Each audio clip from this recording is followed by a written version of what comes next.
draft working on violence against women and girls strategy before the rest of the items on the agenda. That's simply because of a conflict. So Sarah or Narinder, do you want to take that forward, please? Thank you. Apologies, I can't be there tonight. I'm in a car, so please bear with me. But you'll remember last year, for those of you that were on the committee last year, that we brought the violence against women and girls notion to this committee to look at the overview stage before drafting a strategy. We've gone away and done that. We've gone out to consultation, and what you've got in front of you now is a copy of that draft strategy. We're still doing some work on it at the moment, and we hope to bring that to executive for approval in the autumn of this year, all being well. But you'll see that we've got a really good base to go forward with. What we're keen to hear on is your views and comments of those strategic priorities and any other bits that you want to bring up. I think it's all really in there. What I wanted to highlight is the cross-cutting nature of this. A lot of the work is around prevention. I mean, as you'll see from having read the strategy, a lot of the causes of violence against women and girls comes from that deep rooted misogyny in society, and actually tackling that and preventing this also helps with other areas such as domestic abuse, for example, and will help to bring down domestic abuse cases as well. But everything's in there. I'm not going to repeat anything that's in there. I don't know if Narinder wants to add anything, but I'm going to take it as read and open up to questions, if that's okay. Okay, Narinder, did you want to add anything? Nothing really to add, Chair, apart from just the priorities have been set out at the beginning of the strategy, and it would be really good to have any comments or any further information that at this stage anybody may wish for us to consider. Okay, thank you. Questions from the committee. So, Laura? Thank you. Do we know where we are with White Ribbon, and do we have an established committee launched yet?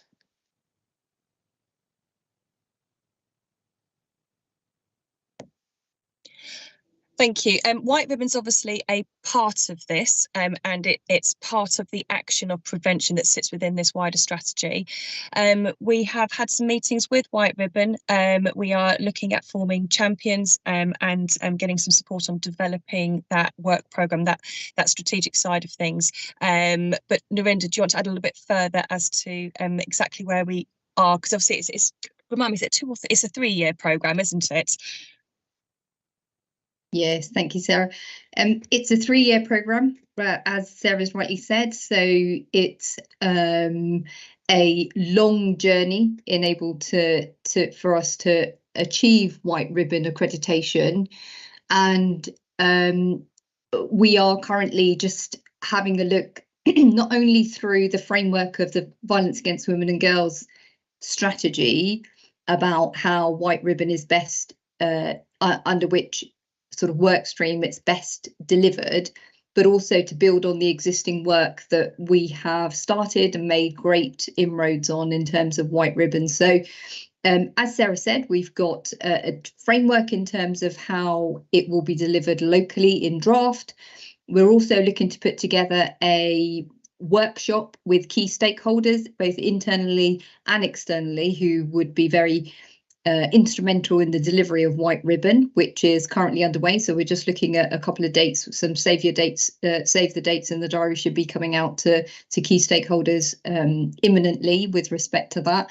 And really that's about making sure that we are capturing all of the different actions in terms of delivering White Ribbon as an organisation. So yeah, we've made some really good progress in terms of drafting an action plan, but a workshop just to ensure that that is in line with some of the other key stakeholders and some of the work that's being undertaken. Thank you. So in the last year, there's just been one meeting with White Ribbon and there's still no programme. So you're right there, Laura. There has only been one meeting, perhaps, that I think involved sort of a wider membership. But in terms of our communication and meetings with White Ribbon, those have been happening over the course of the last 2 or 3 months or so, and certainly in line with the development of this violence against women and girls strategy as well. So there has been a couple of meetings, perhaps probably just with officers as opposed to sort of wider meetings that's involved talking about the granular detail around how to deliver it and how best to undertake that delivery. Sorry, Norinda, just to clarify, so there's just been one introductory meeting with White Ribbon? No, we've had at least 2 other meetings, Laura, that you haven't perhaps been party to, just in terms of that initial introductory meeting, and there's been two additional meetings with them to talk about the action plan and the drafting of the White Ribbon action plan and how we would deliver on that action plan as well. It'd be great to understand when these meetings were. Thank you, Norinda. Pauline. Can I just follow up on that? I mean, a year and a half ago, there was a lot of jumping up and down going on, and a lot of, oh, well, what we're doing on violence against women and girls is not sufficient, and we need White Ribbon because they're so much better. And you're telling us in a year and a half you haven't actually done anything, as far as I can see, of any practical difference to women and girls. So I don't really understand. I mean, I was firmly of the belief that what we were doing was good. So I'm quite happy that what we were doing was good, but having had a lot of people tell us that it wasn't good enough, I'm really surprised that in a year and a half nothing much has happened. Well, firstly, I think it was November 2022, I believe, that we brought the exec paper to agree to develop a violence against women and girls strategy. Was it November, Norinda? It was agreed at it was agreed at the November 22, yeah. Yeah, so that was when the exec paper came with the executive decision to develop a BORG strategy and to go for White Ribbon accreditation. So we're talking 7 months, and we've got to the stage where we brought the BORG, we brought the item to this committee very quickly after that. To look at that initial input into it to help us draft that strategy. So we brought it at overview stage, and we're here 7 months later having consulted and developed a draft strategy that includes that White Ribbon aspect into that. So I think 7 months is actually pretty good to be where we are, and we look to have adopted that at executive level this autumn. So it's not been a year and a half, just to clarify. I remember about a year and a half being intimidated by a large group outside this council chamber. And being the youngest woman on this council, that wasn't lost on me. And I remember having been told and on local radio that this is crucial to save women's lives locally, and nothing has been done. And as Councillor Jorgensen has been saying, there are good things already in the plan. And I just feel like this was a political statement, and a year and a half on, it's still nothing has been done. So either you realise and agree with me that it was just a symbol and a political ploy, which it really seems to have been. So I'm going to jump in here. We've heard from Sarah. We've got diametric views here. It has been a 7 month process. We've got a document in here that we're supposed to be reviewing and taking on board. We're not supposed to be having a political argument here. We do know the White Ribbon is going to bring goodness. We do know this document is going to bring goodness. So we're going to move forward from that. So I'm going to bring that one to a close. So David? Yeah, thank you. Yeah, I'm not at all sure how we can begin to be negative about this. This is, wherever you cast the dice, is a superb piece of work. It needs to be done and it needs to be taken forward. And I'm sure there's good work done in the past, and there'll be even better work done as a result of this. So let's look on the positives. My question really is, and it won't be the first time, Flora, but the last time tonight I raised this, is there's an incredibly complex action plan here, which is great.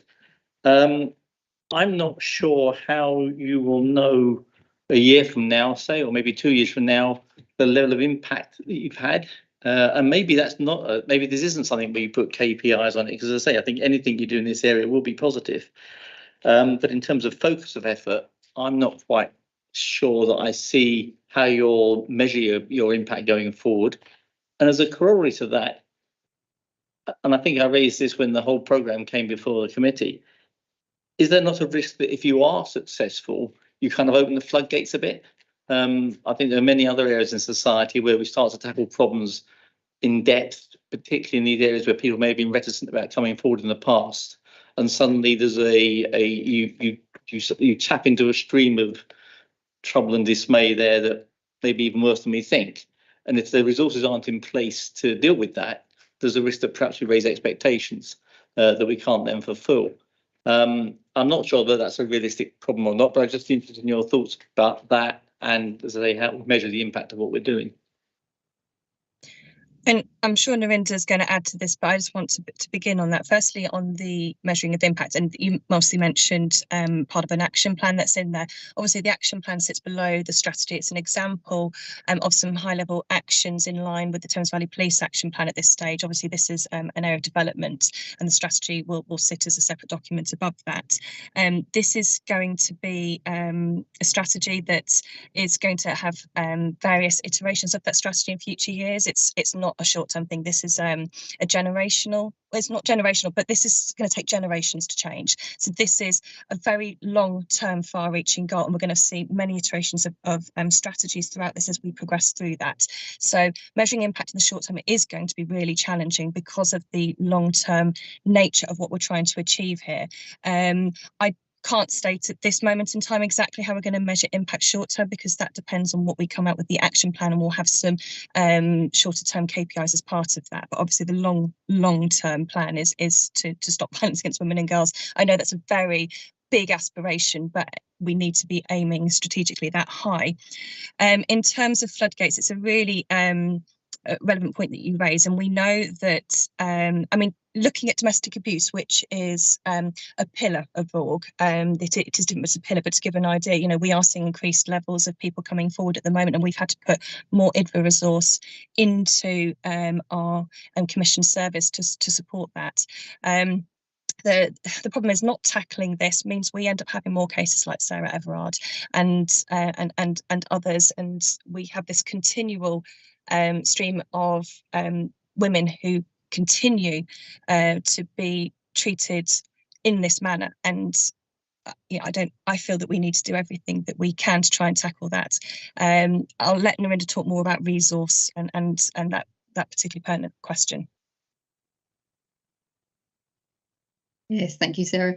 So in terms of impacts, absolutely, it is a real challenge to measure impact around something that is so far-reaching and so wide in its dimension in terms of what we're trying to achieve here. But I think some of the really important things for us locally is to remember that Wokingham, whilst Wokingham is absolutely a very, very safe borough, the way that different people feel in the borough and their experiences vary widely depending on who they are and at what particular time during the day they're travelling or what activity they're doing. So this strategy looks to combat a number of different environmental factors, emotional factors that are deep and sort of constructs of social norms that have been put in place for many years and many cultures. So whilst it's a strategy document that's sort of been distilled into a couple of pages, the aspiration, I think we shouldn't underestimate the challenge and the aspiration that's contained within the document. So we take your point in terms of smart measurable targets, and those will be added into the plan in terms of the small incremental things that we will do and continue to do on an annual basis that we can measure, that will have that wider long-term impact to deliver and try and deliver the strategy. So that's sort of what I wanted to say about impact. In terms of the question around opening the floodgates, I think it's a really interesting point, but the thing I'd like to add about that is really the demand on resources currently is already stretched in terms of domestic abuse and serious violence and violence against women and girl resources, both on the police we see in terms of demands in their call centre, and the volume of demands in relation to domestic abuse and serious violence is large. We can say that, and a large proportion, so that we know that by looking at resource in terms of this area of work and looking at preventative and early intervention, prevention and education measures, we can look to stem some of the resource issues that we're seeing at the moment. Not only we're seeing in terms of our domestic abuse services and the demand in service there, but also wider demand on the health service, on trauma-based services, on the police service, on frontline services in terms of frontline responder services as well. So again, like I said, it's the strategies that's distilled into a couple of pages, but in terms of what it's trying to achieve, it's huge. Is this a follow on to the question? Yeah, okay.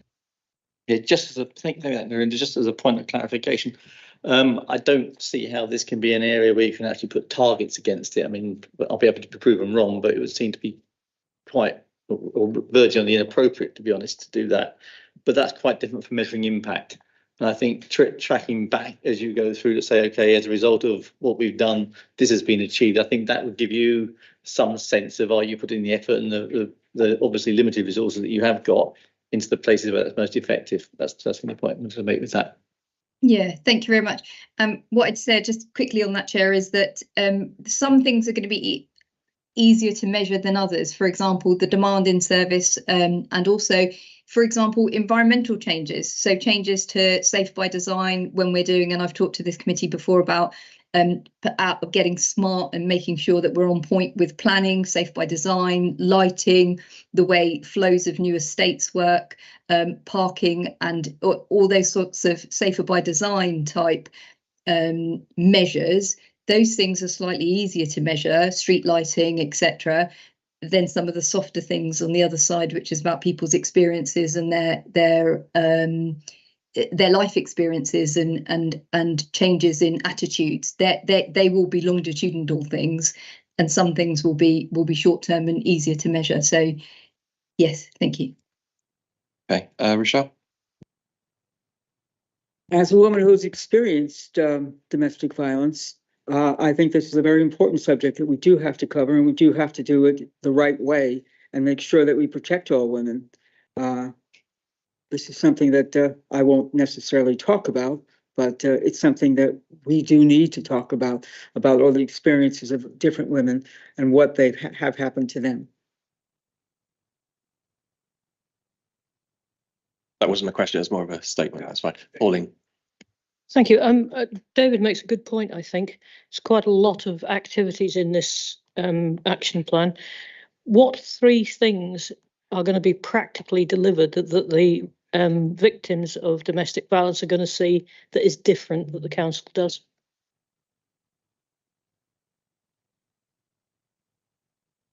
So the priorities set out within the strategy, I think if I had to mark out the three key things, I would say that they are ensuring that we understand what those with experiences around violence against women and girls, what their needs are. So what would they like to see? Is it physical adaptations? Is it an increase in counselling services? Is it a change in education? So really ensuring that we're having that voice of the survivor victim within the measures that we take forward. So that's got to be first and foremost. That's the first thing that we will seek to do. The second thing will be to look at those and ensure that those are embedded within the strategy and embedded within work that we're looking to seek to deliver. So again, whether that's talking to the health service about joint partnership around different commissioning that they may have coming up, or commissioning in terms of our services, etc. And then the last thing I would say is also around just that again, the feelings of safety. So that's physical safety and safeguarding. So what people know, where to go if an incident happens and how they should be treated. And that work also with the criminal justice system that is high on the police's agenda as well, around prosecutions and the CPS having the necessary training staff and a change in view as to how these particular incidents are dealt with. Thank you. So I think I heard the main thing, which is ensuring that you understand what the victims would like to see and what they actually need, and make sure that people know where to go. Do we have for help? Do we have dates for those 2 deliverables? Or rough timescales? I'm not suggesting it's the nearest day, but is this sort of something that you'd be able to do in the next 6 months, 3 months, a year? What's the plan? So I think, as Sarah said, earlier on in the conversation, we are looking to get this back to executive in the autumn, and within that, we will seek to ensure that the action plan has some timelines within it to set out when this work is anticipated to be delivered. So no actual. I'm trying. The reason I'm pushing this is because I think it's important. So if you want to understand people's needs and what they'd like to see, how long is that going to take if your strategy is not coming back till the autumn? Is there something we can do in the meantime, is what I'm thinking.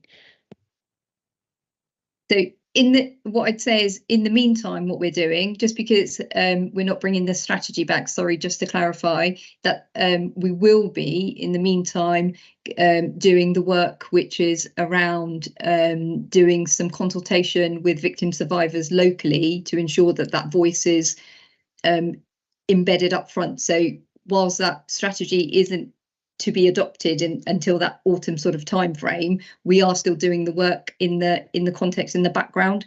So that work is continuing in terms of, and not just that work. I'd probably like to also clarify that other work in terms of delivery, so that safety improvement work in the background is continuing also, because it feeds into a much wider crime prevention agenda, not just women's safety. So it's got there's a multifaceted dimension to this work. Thank you. Louise? Yes, fine. Thank you very much. I thought it was, I mean, I wondered how many of the priorities, as you listed them, actually have come out of the government VOG strategy, and how much is actually being generated from affected girls themselves. Because one of the metrics by which we measure participation is, of course, how much you change as a result of what you hear. So has anything come up in the kinds of discussions that you've had that have made you change parts of the strategy, or is there a move to be able to do that within the process of building it? Because otherwise, participation can be experienced simply as, being told what is important and what is going on. So, for example, I mean, we know prevention in the kind of global cultural sense is the most important thing that can be done. That's what's going to make long-term progress. But if you talk to, various groups of girls, for example, like one of their bigger things is revenge porn. Yeah, that is something that they're extremely worried about, and how you are going, so that might, if you engage in discussions, the richness and the risk of it is that, like, the strategies that you bring to the process aren't the strategies that are expressed by the people that you're actually talking to. And the risk then, if you have a strategy that is fixed with deliverables, is that then you end up looking like you've just come to them for window dressing, to be brutal, or like as a rubber stamp. And that has impact not only on the quality of the programme, because we know that participation and community ownership and the community that we're talking about is, like, the totality in the point of girls, like, all the girls in Wokingham. That's a big and various group. So it's a question of how are you going to be flexible enough to engage with these girls and then also be able to adapt to what they are telling you in terms of what the priorities are. Sorry, more problems than answers. No, that's totally fine. So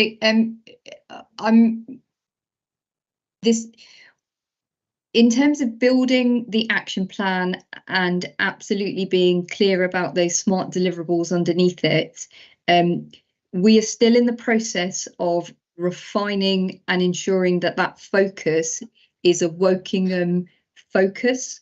So whilst the sort of the priorities and the actions set out at the beginning of the strategy are very much the sort of broader priorities, within that there is more refinement to be done to ensure that it is absolutely a Wokingham focus, because what we're finding in some other areas of community safety, and especially with domestic abuse, is that Wokingham is very unique in its nuance around certain agendas, and we found that especially with domestic abuse. So our sort of population and our cohort. So therefore, our plans and our focus has to be right for the local delivery. And in order to do that, we are speaking to local victims and local victim survivors, not taking from a national plan, and something that might be right nationally isn't necessarily correct for Wokingham.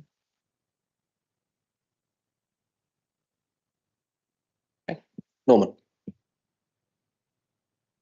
Hi, thank you. You say in the strategy that quite a lot of the work streams are already covered by the council. There's a whole host of things. So I wonder what in this strategy is new to us, and secondly, how the strategy, once it's enacted, will interact with all the other work streams that are already underway. You mentioned domestic abuse, serious violent crime, hate crime, exploitation, antisocial behaviour as examples. So what I would say is that the strategy is titled Violence Against Women and Girls. Women are residents and members of society together with men. So whilst the strategy focuses specifically on issues that might be very important in relation to the Violence Against Women and Girls agenda, actually by addressing those, we can tackle other wider crime and disorder issues such as serious violence, demand on services in relation to domestic abuse, which are not demand on services in relation to domestic abuse, and crime prevention per se, all of which makes for a better, wider, less crime-enabled society, but very much benefits the whole of society. Whilst our focus here within this strategy is to focus on the safety of women. By doing that, in actual fact, we're making the area safer and the borough safer for all, everybody. So that's why it's sort of the overlay is there in terms of Violence Against Women and Girls strategy and other areas of community safety. Okay, so once this strategy has been accepted and is on the book, so to speak, how do we man that, or how do we put our staff onto it in comparison with these other things? Is this going to be people from the antisocial behaviour team, or is it how is the council going to go about this?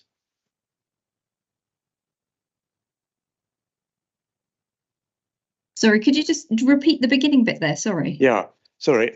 The question really is, once the strategy has been accepted, how are we as a council going to carry the strategy out? You know, where's the staff going to come from to make this work?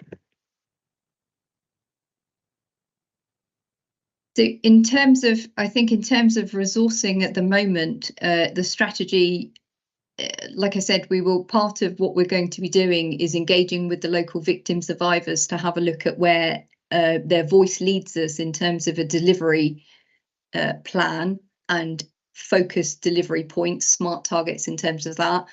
And in terms of what we get back from that will give us an idea and a framework and set out for us where perhaps there might be gaps in terms of resourcing, where there might be gaps that don't enable us to deliver those things that those victim survivors have told us would impact mostly on them, and make improvements for them. So at the moment, we are probably not in a position, if I'm honest, to be able to say where, if there are any resourcing gaps or where they would come from. What we have got is a combination of different activities happening. So, for example, Sarah mentioned earlier that the domestic abuse agenda is one pillar of this area of work, and towards that we know already there are some resourcing challenges. So we anticipate that there probably will be some challenges in terms of what those look like, or what we would need to do to plug or address those. We would need to do some further work to clarify. Okay, thank you.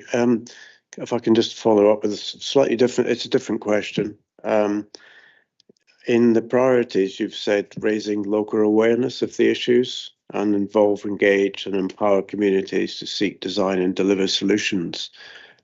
Do we have an idea how we're going to go about that at this stage?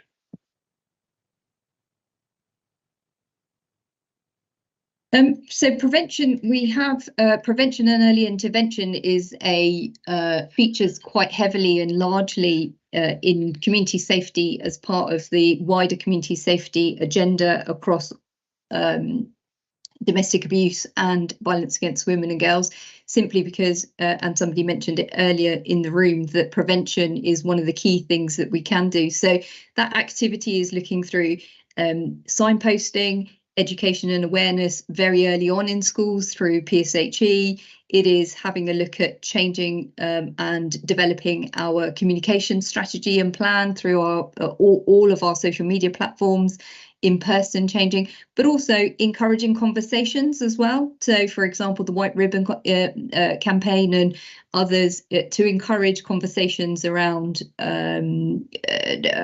this agenda and the wider agenda to try and increase awareness and help in terms of developing champions across the organisation and so on and so forth. So a whole array of different activities around prevention and early intervention. Okay, thank you. Okay, David? Yeah, thank you, Chair.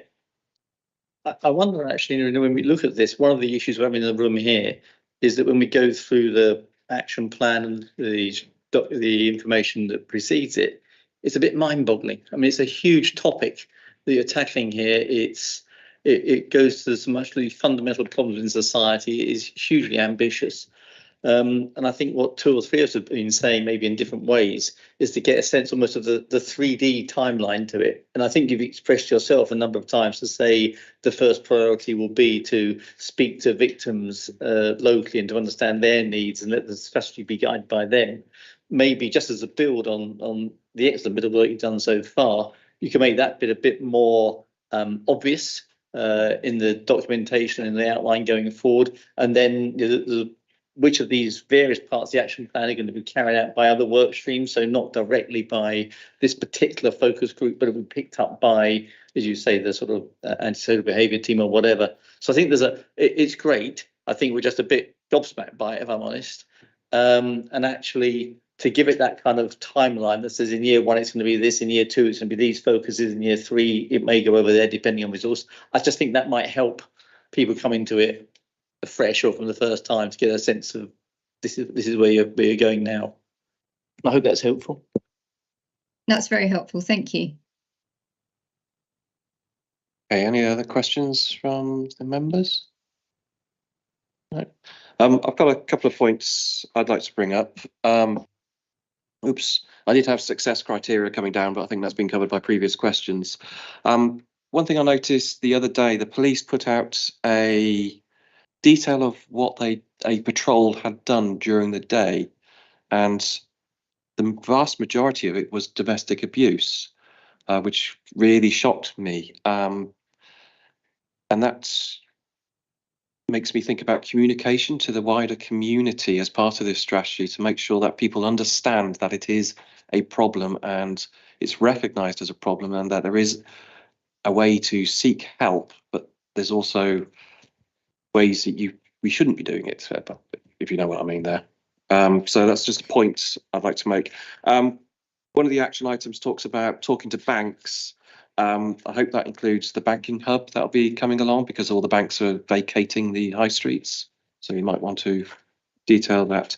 I think Norman kind of touched on cost requirements. So I think some of the points here do need to be teased out, because I think whilst you approve a strategy, that actually does have a cost to it. So that might need to be highlighted.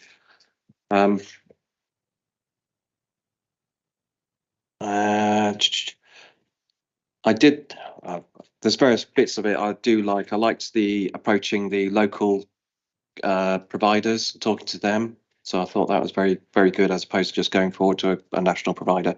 But I would encourage talking to other councils that are going through this process. And I guess you could do that via the white ribbon, whatever. Just make sure you're getting the best of breed, as opposed to going off by ourselves. I think those are all comments, really, as opposed to questions.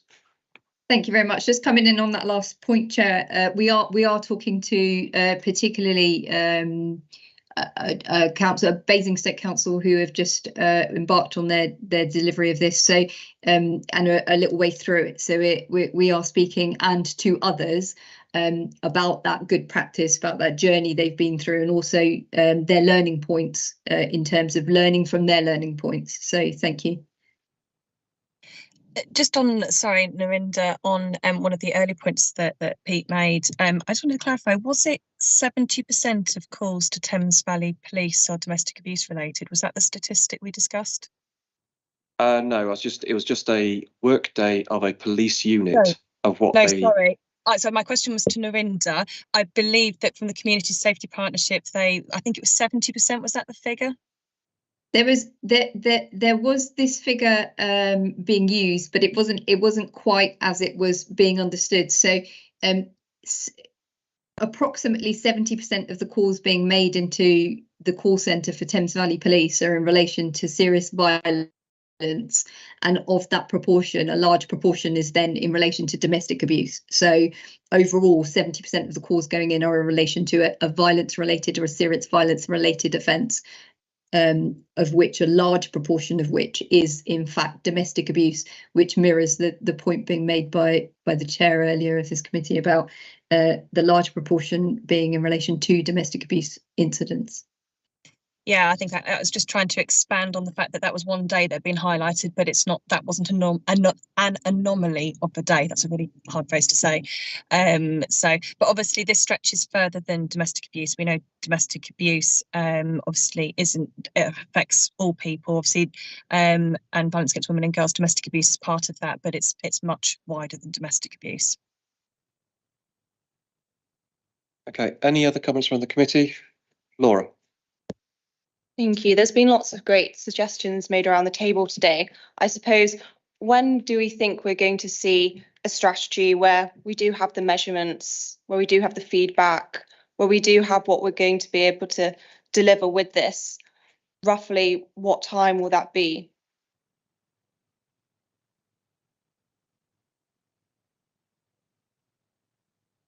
I was going to say, firstly, the strategy is the overarching document. I would expect some of those measurements coming out from an action plan it's currently being developed now, but obviously the strategy comes through in autumn. As to when we have an action plan that we're actually putting into place and measuring, Narinda, have we got any timeframes for that? It's over the course of over the summer. We'll be developing that just to make sure that we can put the more information around it for the final version that goes off in the autumn. But like we've said, a large proportion of the work up front is really going to be about us understanding the local pictures for us to build an action plan, because as we've identified here, we can that way we can make sure that the item is focused around what we need to deliver for local victims and survivors.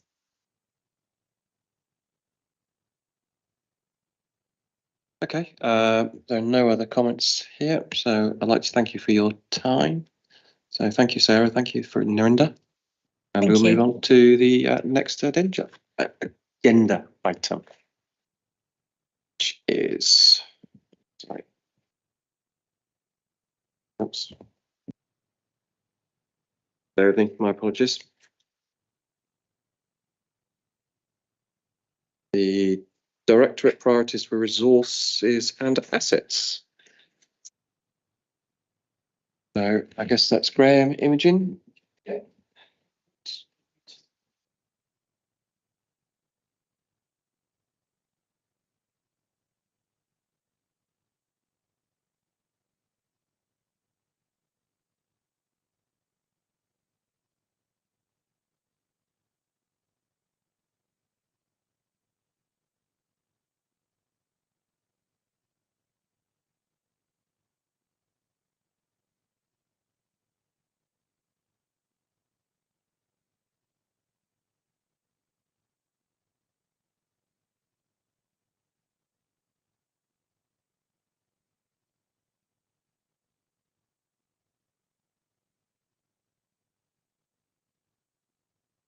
I was going to present, but given I can, sorry, I was going to present, but being as it's in your agenda, and I just had a summary page that I can describe to you.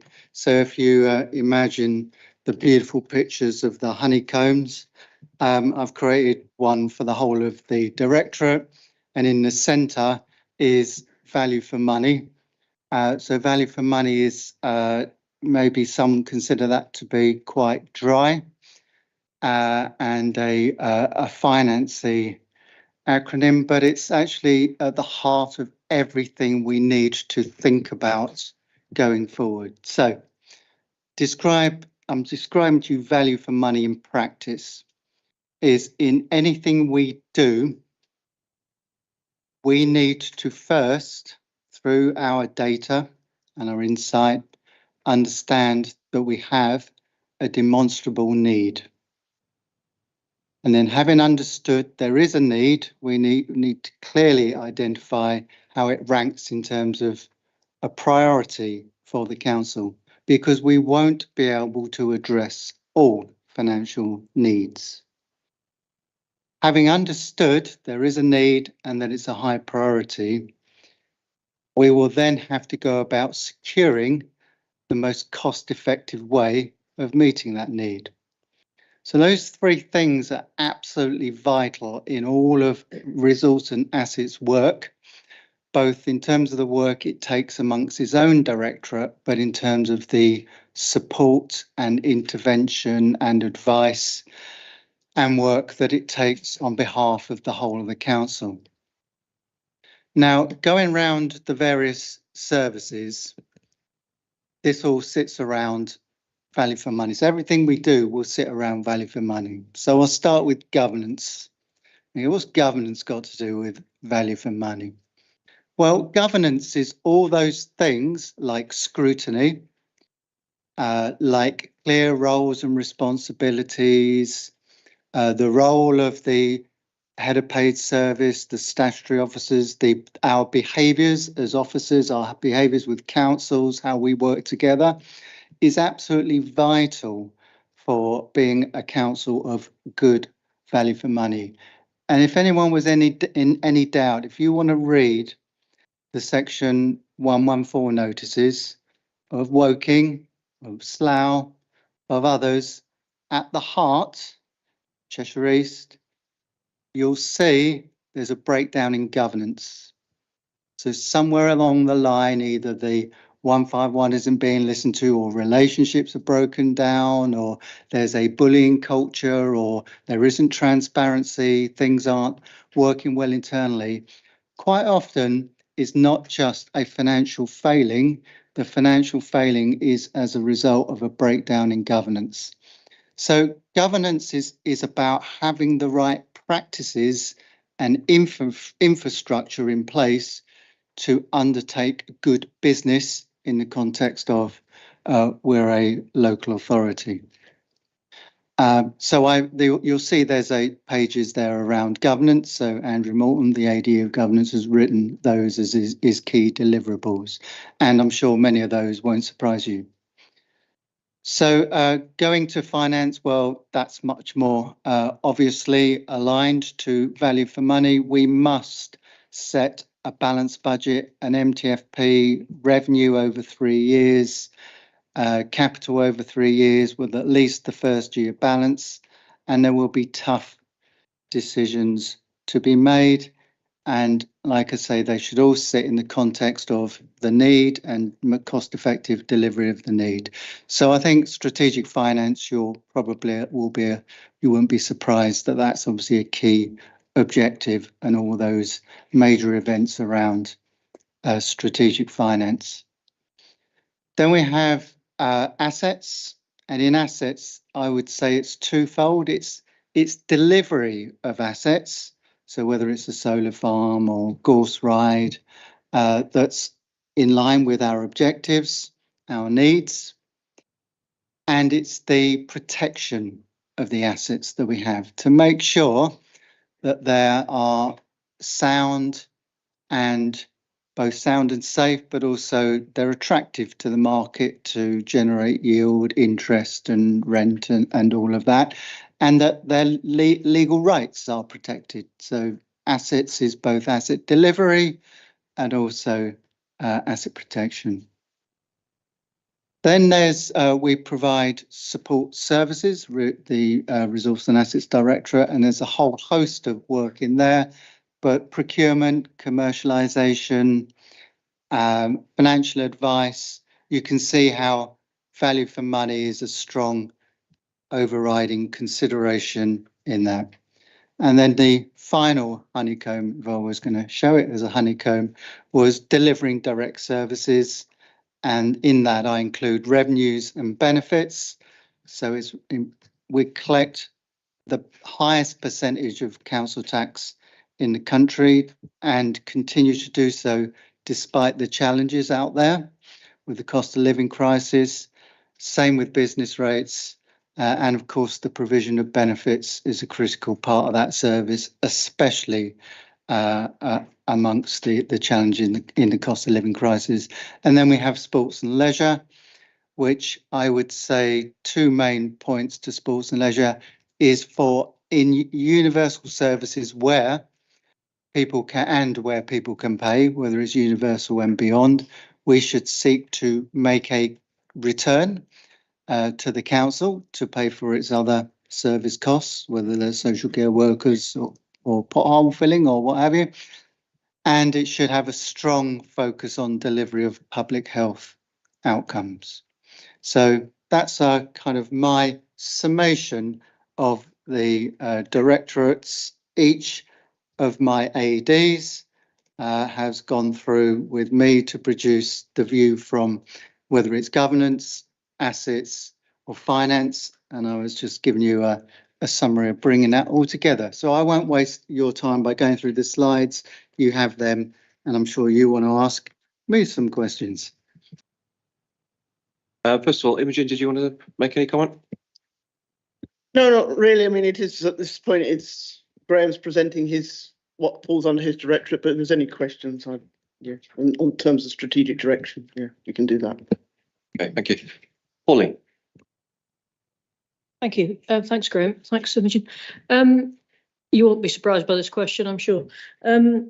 In order to prioritise things, you obviously need to understand there's a case, but there will still be a lot more cases and demands on your resources than you've got money. What are you planning in terms of improving the business case evaluation of the council so that you actually get the costs, the benefits, the alternatives, the net present value, and all of that stuff in one place so that you can actually evaluate a business case rather than as at the moment, where it seems to be a bit fragmented and the capital's over here and the revenues over here and the benefits are separate and it's not all in one place. I can't actually see how a particular bit of spend, how you can prioritise it when you may or may not know the cost, you may or may not know the benefits, you may or may not know the running costs, but they're not all in one place, they're not brought together. What plans have you got to improve that? Okay, I would say certainly in terms of the bid templates that you'll see, particularly capital, but revenue as well, we've enhanced those to address some of those points. So, and there will be a lot more rigor in a way that I probably haven't given in previous years of they must be well completed before they can be presented to this. Is it this committee? It is this committee. Yes. So going forward. So that's one component, is the templates being asking more of those types of questions and then expecting them to be properly completed before being submitted. I would say some business cases are more simply capital, some are more simply revenue, and some are a combination of both. And I don't have a full answer to your question, but I would say there are actually some really good ones, which brings revenue and capital together. And I'll give it a good examples I've seen. I'm not going to say the waste one because I don't want to be contrary, but the solar farm, the one with the solar farm was very good. And actually quite a lot of our business cases, when they are complex, like the solar farm, and there's especially if they're new territory, we go to external providers that come in and they give what is considered to be best industry practice. And then I have to get hold of them and turn them into local government speak. So sometimes some have run away before I've managed to get hold of them and finesse them in the way that we would all understand in local government revenue and capital. But they do start out with the best intentions of getting the best practice experts out there. So I'm not for 1 minute suggesting we've cracked it. I do take the point that and having a standard way of, for example, cost of capital, things like that. So it will be evolving. We will learn and develop. I get the point totally, and we get the point as CLT. And it's also proportionality is if when it's big, when it's complicated, yes, you know, and get the experts present, and other things are more straightforward and is over the top to add anything more than a basic account of it. Sorry, one thing to add. I think the other thing that we don't see in the council that you would normally see, I think, or at least it's not visible to me, it might happen, is once you've got that template and you've got the cost, the benefit, the capital, the alternative, you know, the alternatives and all that sort of stuff assessed, is governance. So, you know, reviewing every month where you are on spend, where you are on benefits, whether the timescales are realistic, or every quarter or whatever it is, to give us some confidence that your business cases are actually worth the paper they're written on, and actually reporting back. And I'd like to see that as well. Yes, I think that obviously with every project that goes on, obviously that it's more than just the monetary value of that project. Sometimes, you know, there's other values that go into it as well. But obviously at the moment, our financial position is such that it's sufficiently tight enough that we do have to be quite meticulous on these business cases. And certainly, you know, that's what the scrutiny process is all about, to be honest. In terms of looking at these and reporting back on them. And the solar farm, for instance, has got working groups and stuff. The larger projects have got specific working groups that manage that process on their own. And I understand, yeah, I mean, particularly at the moment, we do really need to be looking at these. And if there is going to be an overspend, it needs to be notified early on, unlike Winnersh Park and Ride. But yes. I mean, the example I was thinking of is the waste scheme, where we still haven't seen a business case more than a year after we asked for it. So I'd like to see that as a proper cost benefit, all in one place, so that we can see all the costs, all the benefits, everything all set out. And I completely agree with you, Imogen, there are intangible benefits as well as tangible benefits. But if you don't measure it as you go forward, your business cases generally can have anything in them because nobody ever looks at them again. So it's quite important, I think, to keep keep measuring them and bringing them back. I don't think Scrutiny sees any of that. Audit might, but I don't think Scrutiny does. Audit is more after the fact. If I can just add, hopefully by giving by giving some form of additional assurance. So the change team have a very strong governance approach to what they do, and we've slightly changed our approach now through how that team works. So it's a central team, but it holds effectively, it orchestrates the governance arrangements in each directorate, so that so more recently now, I have the business change team with my management team.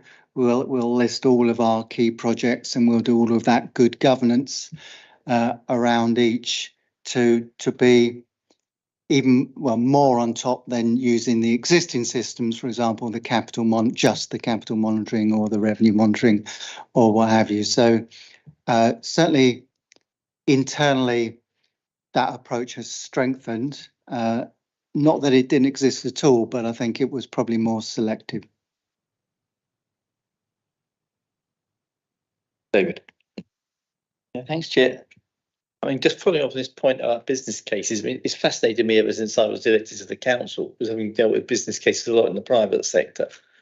I think there's a distinction between business cases that are pretty objective. And I think we've mentioned the solar farm as a case in point. We've got some pretty firm data. You don't actually know what's going to happen in terms of world events and all the rest of it. There are unknown unknowns, but it's pretty objective.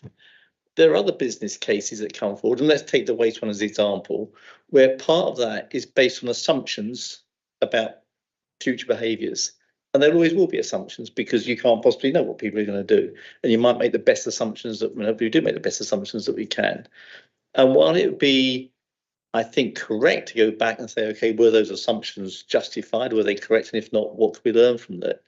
You put a different sense of weighting on that kind of business case versus one where you've got solid data. I mean, where you've got to say, like the solar farm.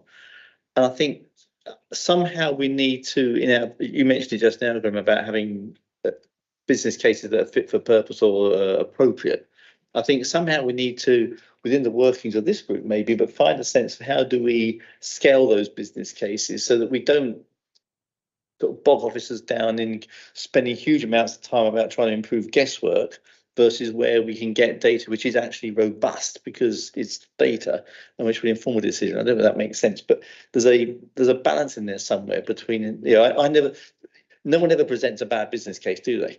So it's always going to be, the department. It depends how hard the department of wishful thinking are working as to what result you get.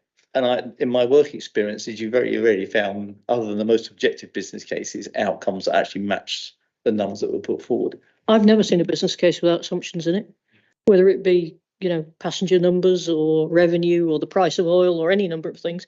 And it's like it's exactly the same with the solar farm. There's assumptions in there about the cost of electricity. There's assumptions in there about exactly, there are always assumptions, and they're always wrong. But if you don't try and put them in the case to begin with and measure them, you've got no chance whatsoever of knowing whether it's a good case. Sorry, Graham. I'm just going to jump in there. Is there an action coming out of that question?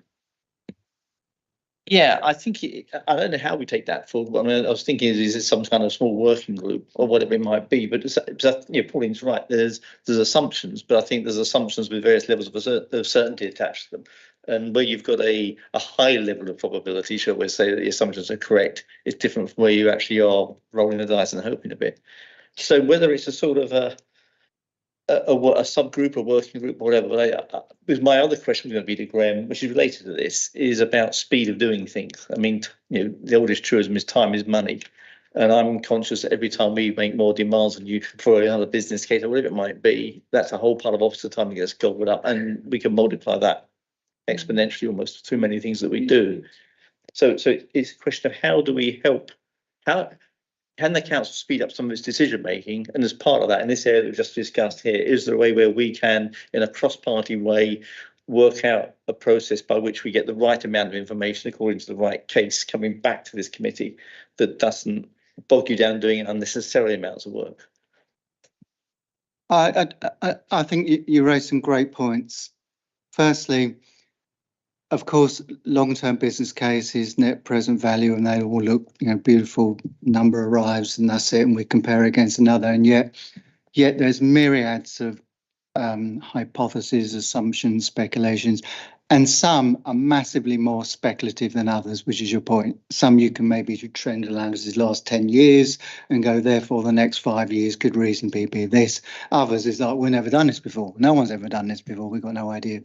So it's absolutely right, and understanding that some are clearly going to be more speculative than others, although intuitively, I would say, hopefully not too controversially, that investment in public health, although I intuitively know it's a good thing to do and the right thing to do, what's the payback of an intervention made to a child at 5 that stops them doing A, B, and C, and you don't get to see it until they're 45? Show me the business case for that, So, and obviously that's part of the world we live in. So I agree with that. And actually, because business cases is so difficult, because so many different people have views, but they're valid. I think if we hold those key parameters of it's got to be material and meaningful, therefore we're not going to make everyone go through all of this, and let's just see if we can come up with a collective view, because that's the thing I struggle with. And I can tell you for without doubt, the glossiest, most expensive business cases I've seen have been worth nothing. And therefore, can we create something that is manageable and does what we want, and doesn't feel overwhelming, and also feel bureaucratic? So I would be completely for a genuine open exploration of, can we create a template that makes sense for Wokingham? I would be happy with that. If you can't do it in 4 pages, Graham, you shouldn't do it, I think, is my view of business cases. Yeah, I'm with that. I'll take that as a key parameter. That's good to me. Charlotte, is this on this particular topic? Okay. Now, business cases. What happens about a business case where something that Deluxe suddenly decides we have to do and we don't have a choice on? Do we still come up with a business case for that? Or hopefully they came up with a business case, but unlikely in many cases. So how do we come up with a business case for something that says, we have to do X, Y, and Z? Stand on your head for 3 weeks or something like this, and or whatever they decide to do next week. Yeah, I think business cases should be where we have choices. Yeah. Not if we have to do it and we have to do it this way, then we just have to do it in the most cost-effective way. So I take your point. So just because it might be a big sum doesn't mean it lends itself to a business case. I think it's where we have a genuine decision to make. So just to go back to David and Pauline's point about getting a thought process around business case presentation or whatever, how do we want to take that one forward? I don't want to lose that. Do you want to form a working group, or do you want to just do it? Okay, the interested members get together with Graham at a particular point.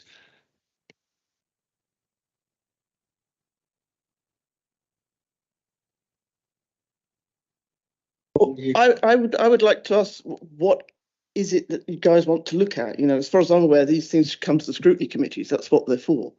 Yeah, it's coming into a presentable format that is understandable. That's just the layout and the formats. Okay. Yeah, it could be part of the group is take an existing business case that has been presented and go through and find out what was horrible about it, what was good about it, so then you can distill the goodness and get rid of the badness, and then it can be used going forwards. I would suggest that you guys come up with a working party to say how you want them presented. David? I think the idea actually is actually taking 2 or 3, review it, have a look at it, knock it around, say, well, what we have seen and done differently. That would be a good way to do it. Just take 3 or 4 of them maybe. And if we can do it in time before the next sort of budget round starts, that might give some kind of help to. I'll say that's a no then, Graham. Can I say absolutely fine, a small group, and we can and I would really strongly want to steer us away from a particular case to what a template, because a template's what it's going to be for all. What are going to be the headings? What are going to be boxes? What's the information we must have, that we should have, or that we can be discretionary? So I think it's about establishing what is we consider to be the best practice for us template. It won't, can I stress, it's too late already for next MTFP, but I have already, I can assure you, I've enhanced the template. It's been filled in now, and it's got a lot more boxes around business case aspects, and so it'll be closer. But of course, I'm not saying it can be developed considerably more through a little working group. So I suppose it's who we can work with. Okay, so we've got David, Norman, Pauline. Yeah, stick myself on this one. Okay, and so with a view that we form a little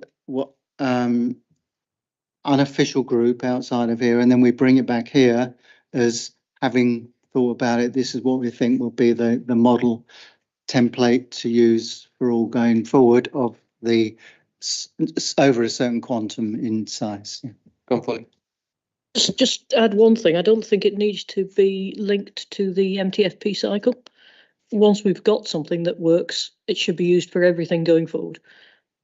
Agreed. I just wanted to manage expectations for all of you who are going to receive the MTFP business cases. I think whatever comes out of it should be for new projects, not ones that are already in motion. Yeah. Okay, Laura. Thank you. I wondered on page 19 in my pack, opportunities. I had fraud identification and recovery. I wonder if you had any specific type of fraud in mind. I personally wasn't planning on it,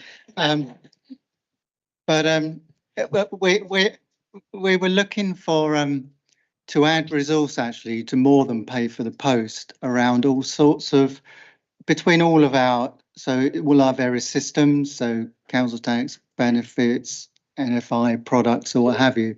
It wasn't didn't have any particular one in mind. It's just all of those that we could pick up as part of our council systems, really. And obviously we have a strong counter fraud policy that's been in place for some time, so it was wholly aligned to that. But no, it wasn't a specific type of fraud. And do we have a specific problem with fraud here compared to other councils, or is it in line with other councils and it's just a good area to focus on for recovery? I would say we're quite small in terms of fraud identified. We're not without it, but no, I wouldn't say it's a particular issue for Wokingham, but fraud goes on, and we should do all we can to both stop it, but also recover our monies as well. And if we can cover more than the cost of a post, then that additionality can go back into services. David. Yeah, the point that caught my eye was on page 21, where you talk about risks in governance and the issue of member-officer relationships. I mean, do we have I was surprised that warranted a separate line in quite large font. I mean, do we have a problem in that area? The font size is not representative of the significance of the issue. It's consistent with the PowerPoint display.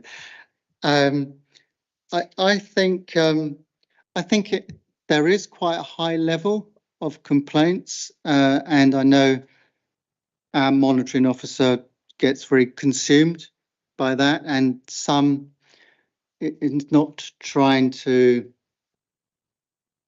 say we don't have a right to complain and we shouldn't complain if we feel aggrieved, but I think there are quite a number that, looking back, that could have been dealt with maybe through informal discussions as opposed to maybe more of an automatic response to formalise the complaint.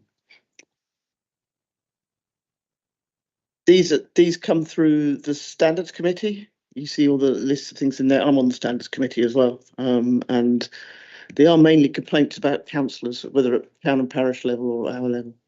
So there is quite a lot of complaints, yes. Oh, you both put your hands up at the same time, so I'm going to go with Norman. Oh no, if yours and previous one, then I'll go Polly. It was just on the complaints actually. Idly thinking, you said that a lot of the complaints are from parish councils. Is there a charge for the service? I'm almost certain the answer is no. The answer is I would like to introduce one, but I don't know if I can. I'll follow it up. I thought we with my town councillor hat on, I thought we provided a fee to the monitoring officer. I'll get back on that question. Norman. Hi. I was just looking at the opportunities. We just talked about the fraud identification. The next one on there is revisiting all our elections question. What's the plan on that? Well, clearly the executive has made a decision that it remains as annual. It will be no surprise to you in that report, officers thought that was an opportunity from business-like perspectives to do away with the disturbance of the annual, but it's ultimately will be a political decision. The point is, in referencing that, is that's the decision at the moment, but it doesn't mean it can't ever be reintroduced. No decisions fixed. Well, few decisions are fixed for forever. So it was really just reflecting the officers' sentiment in that report. The officers have made the sentiment that as an executive member, we feel what is the price of democracy? You know, it's one of the benefits that isn't really, you can't put a monetary value on that level. Interesting. But obviously there are differences of view on that. I won't go into that necessarily. I mean, revisiting it. I mean, when is that revisiting going to happen, and what could result from that, and what sort of timescale? It wouldn't be for I would guess 3 years, something like that. We know in May 24 there's all out elections. So I would say 3 years would be probably the earliest time we could look to properly revisit or change. So it's not flagged as this is something on next month's workload, but it is flagged in the spirit of openness and transparency from an officer's perspective of something we could review again. Okay, any other questions from floor?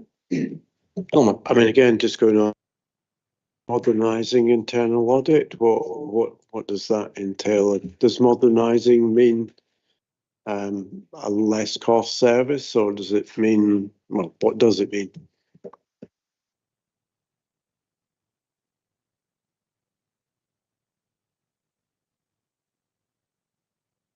Page 19 of our agenda, the last of the opportunities. Yes, I think that means numerous things, and it's all part. We've currently got an external review being undertaken by NCIPFA, the external objective organisation, are undertaking the review of how internal audit is working, and is it fit for purpose? Is it suitable to a modern way of viewing internal audit? And I think also in all of that is internal audit, not just doing the basic checks and balances, but also the value added that it could give as being that independent critical friend, but also its connections with many networks. It's very, both in terms of the internal audit networks, but also the big organisations that identify themselves with the internal audit business. So benchmarking, best practice. So it's about what more how well does it work in terms of its fundamental approach, and is that the best, or is that appropriate for the modern day internal audit? And also, how can it be more value added? Are there opportunities there, being its unique position in the organisation? Who decides whether internal audits, functioning correctly? What's the governance around internal audit? There'll be a report from the objective. So SIPFA brought in, undertaking the work, will produce a report that will go to the audit committee, and it will involve accounts assessments from key stakeholders. I'm not saying, I mean, things I'll be one of them, of course, as would chief executive, but also the chair of audit and what have you. Okay, David. Yes, thanks, Chair. If I may just refer back to my earlier comment about pace of work or ways of working and time being money. I do know, and I am aware, that local government has to work within certain constraints and ways of doing things, and that can't be easily shifted. But I recall a conversation I had with an officer a month or so back in one particular area. We were talking about producing a strategy. It might take 6 to 9 months. I'm thinking, if that was something brand new we'd never done before, I could understand that. But that seems to be an extraordinary amount of time to do a piece of work where we have experience and knowledge. And if you look at the amount of work that's gone into just this pack, this meeting tonight, I know in pages that you just get on 70 or 80 pages of close type. Again, a lot of work, a lot of brain power going behind it. As I say, I do understand some of this is the way it just has to be. But is there scope, or is it something your team are looking at for saying, oh, there's some fundamental changes we can make to the way we work that actually just speed things up? Because if you speed things up, you free up people's time, you save money, and actually things happen a bit faster, which is also quite a good thing in itself. I don't know whether that's just me whistling in the wind or whether that is something that's a realistic option. I hope you're not whistling in the wind. I think it is an imperative for us to get slicker, faster, make value for money of our resources. Delivery is what matters. What I would say is, because of the nature of local government and sometimes the partnership arrangements and all of that, that by 9 months sounds long, by cutting corners, any of that, you're back to square one. it's kind of, it's snakes and ladders, and then you've got a disaffected party, and then so that whole hearts and mind thing's really important. I think some of the ways we can be efficient and we have an opportunity to address this is in our sphere here of not scrutiny members, how we do business as councillors, how we run council meetings, how we run over how many meetings there are, and all of that interface. And I think it's quite hard doing it because something grows and it establishes and people get attached to it. I think May 24 would be, if we don't use that opportunity to kind of really sit back and go, what are all the things we could do differently? The things have just grown and morphed into a certain life, and we see them as standard practice and we can possibly do without them. To take that fresh look, I'm not saying that's the only place, but I think that is certainly an area of lots of work, officer work, and lots of, you point to that, how many agendas do we produce over the course of the year with all these type in it and work, and how much makes a genuine difference? And I'm not saying it doesn't, but these are the sort of questions that we should ask. So I think as a general panacea, yes, we should all the time, and be able to challenge ourselves. Just because we've always done that for the last 30 years, do we really need to do it for the 31st year if it doesn't make a difference? But I also think in the member arena and all of that governance there, I think May 24 really should provide us with a great opportunity of almost refreshing, resetting and recontracting with each other. Sorry, David, Imogen was just about to say something. Yeah, I mean, basically why council decisions are so slow is because we only meet like this meeting meets once a month, once every couple of months. And the council members have to be sort of the decision makers on a lot of key things. We have some things that we've delegated to officers to make decisions on.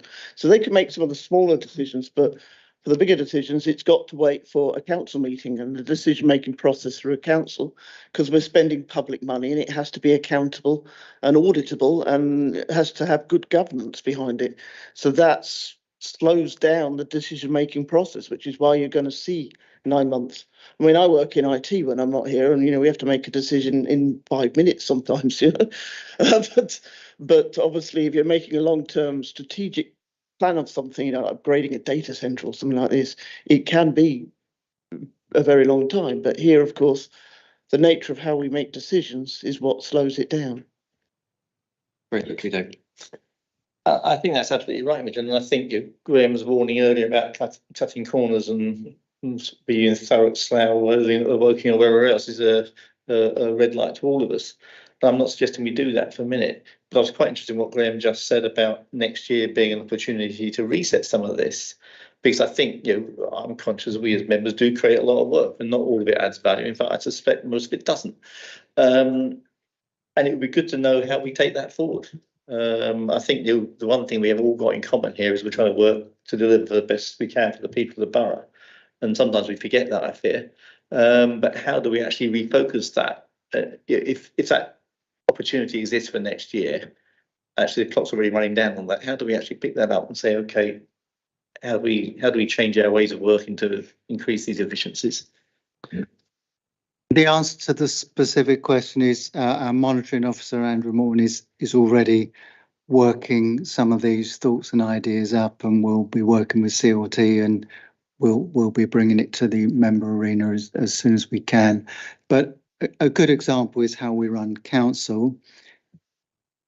Other authorities, even nearby, don't run it the same way. They're much shorter, and they feel like they're more productive and efficient. Yeah, I know we put a lot of hours into council, and there's a frustration that we still don't get business done, and it's not.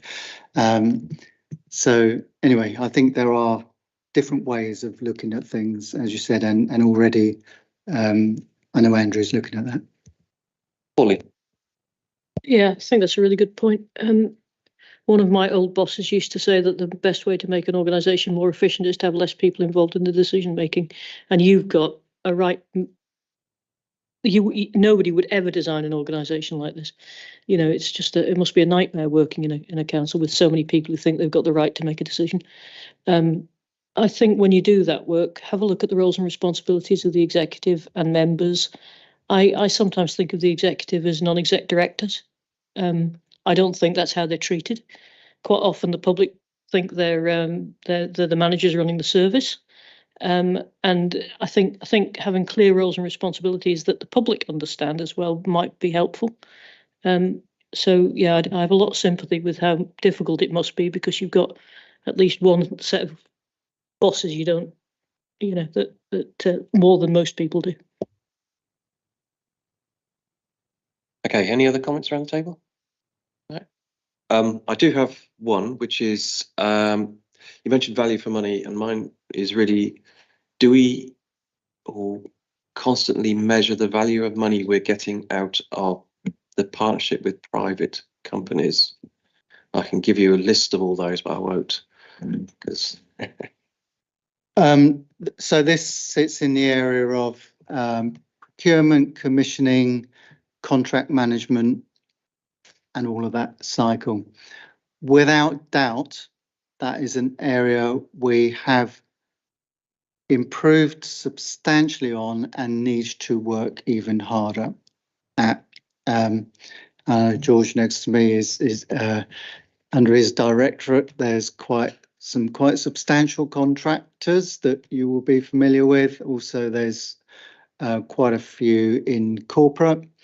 In care, it's quite different. It doesn't mean that we shouldn't have the same rigor, but it's a different type of arrangements quite often.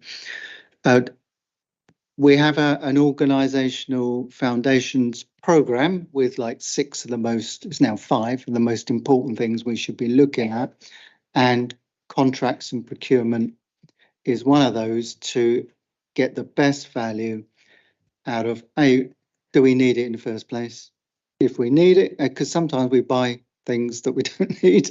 We used to need them, don't need them anymore. And even the data actually isn't there to tell us properly that we do need it. So have we got the data to tell us that we need it? And then if we do, what is the best way of procuring it? Which might mean joining together with many other local authorities or utilising something that another local authority has in place. Might be going on our own through a really aggressive or aggressive in terms of competitive procurement. But and then having bought it in, making sure you're managing it in a way that extracts best value. It delivers what you bought it to deliver. You assert your rights under the contract, and even better, you try to attain more rights by a partnership type discussions of what can we do for you, what can you do for us that might be mutually beneficial to extract even more out of that. And in some places of the council and in some contracts that works incredibly well, and in others we've got more work to do. That is the heart of the organisational foundation programme. And we have a strategic board that has been deliberately set up to receive propositions of new contracts to make sure we're on the front foot. The worst type of contract is where you roll over because you're too late and you just roll over on their terms, and you don't explore, challenge new possibilities, you don't go to the market, or you're at the whim of whatever the provider says the price is. And so we need to move all of those practices that maybe spoke more to reactive procurement to proactive procurement when we're planning well ahead of the game to extract the best value, and then ensure we get the delivery of the best value. So yes, I agree wholeheartedly. Okay. So no other comments. We've just got one action item coming out of that, which is the business plan sort of template review. So we've got the four of us on that. So it's David, Pauline, Norman and myself, and I guess yourself. So I guess what you'll do, you'll organise something with...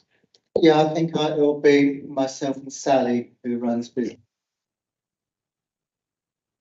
Sorry, it'll be myself and Sally who runs business change, and obviously Sally is kind of custodian of many of our good governance templates. So we'll be in touch and we'll set something up. Well, I think we'll have a get together for a chat to explore and do a little workshopy thing. We can all bring our best practices of what we think is, and see if they look anywhere close to each other when we bring them in, because I've seen so many different ones. But anyway, okay, thank you. Yeah, that's great. Okay, thank you. Moving on to the next item, which is Derek. Yep, Georgia. Sorry. Thank you. Yes, sorry, Jonathan. That's all right. So Giorgio from Alico, or George, I think probably commonly known as. So just a quick thank you, first of all, to members. So this is my, I think, 9th week at the council. So it's been really welcoming, and thank you for members for their insights and help over that period. You've got the presentation. I won't go through that page by page by any means. It might just be worth me drawing members' attention to the first substantive page, which I think is listed as 4, which is what I've called directors' kind of key areas of focus and oversight. And in fact, one of those, the 4th, 5th bullet point, picks up on the point you were just discussing, Chair, which is contracts procurement, and how important that is in terms of the management of our current contracts and a strong commissioning base for future contracts as well, and having oversight over those, securing value for money and securing outcomes. That's absolutely critical. Graham alluded to some significant contracts. Many contracts in the service are expiring or have come to an end of their first term. Some have optional extensions in 2026, and in the procurement world, that's not that far away in the scheme of things. So significant focus on that. But starting at the top, kind of corporate leadership, finance oversight, and that picks up very much on, again, Graham's themes around budget management, savings, efficiencies, innovation that delivers future savings, key issue on partnerships, and making sure that we're working collaboratively with our key partners across the directorate. Housing Transport Improvement Plan, we've called it that, and I'm sure members may want to focus on some issues related to this, noting that Councillor Fishwick is in the virtual room as well. But certainly there are various layers to that programme, including customer service and interface, the management of the contract being two critical ones. I've touched on contracts and procurement, commercialisation and income, making best use of the assets that we've got and income. So that's ranging from fees and charges around to generating new opportunities where we can and it's appropriate to do so. And then I've listed key projects and programmes. That's not the complete list, but I think probably for the key ones around ones we've mentioned already, actually waste strategy being one, and alternative weekly collection, the local plan, local transport plan, climate change, and stepping forward on that agenda. South Wokingham, which is the delivery of the housing site and infrastructure needed to deliver housing in that area. Housing related issues, so HRA around finance resources and contracts, community safety and protect in terms of the new legislation coming forward. And we've mentioned as well, actually, we've touched on the Gorse Ride regeneration. There are just a few, I think, of the key projects and programmes that, as director, there should be corporate oversight, but certainly not a complete list. I won't go through each of the pages, but happy to answer questions, Chair, if that's appropriate. Thank you. All right. David. All I can say is I'm glad this is your job, not mine. It's a pretty formidable list.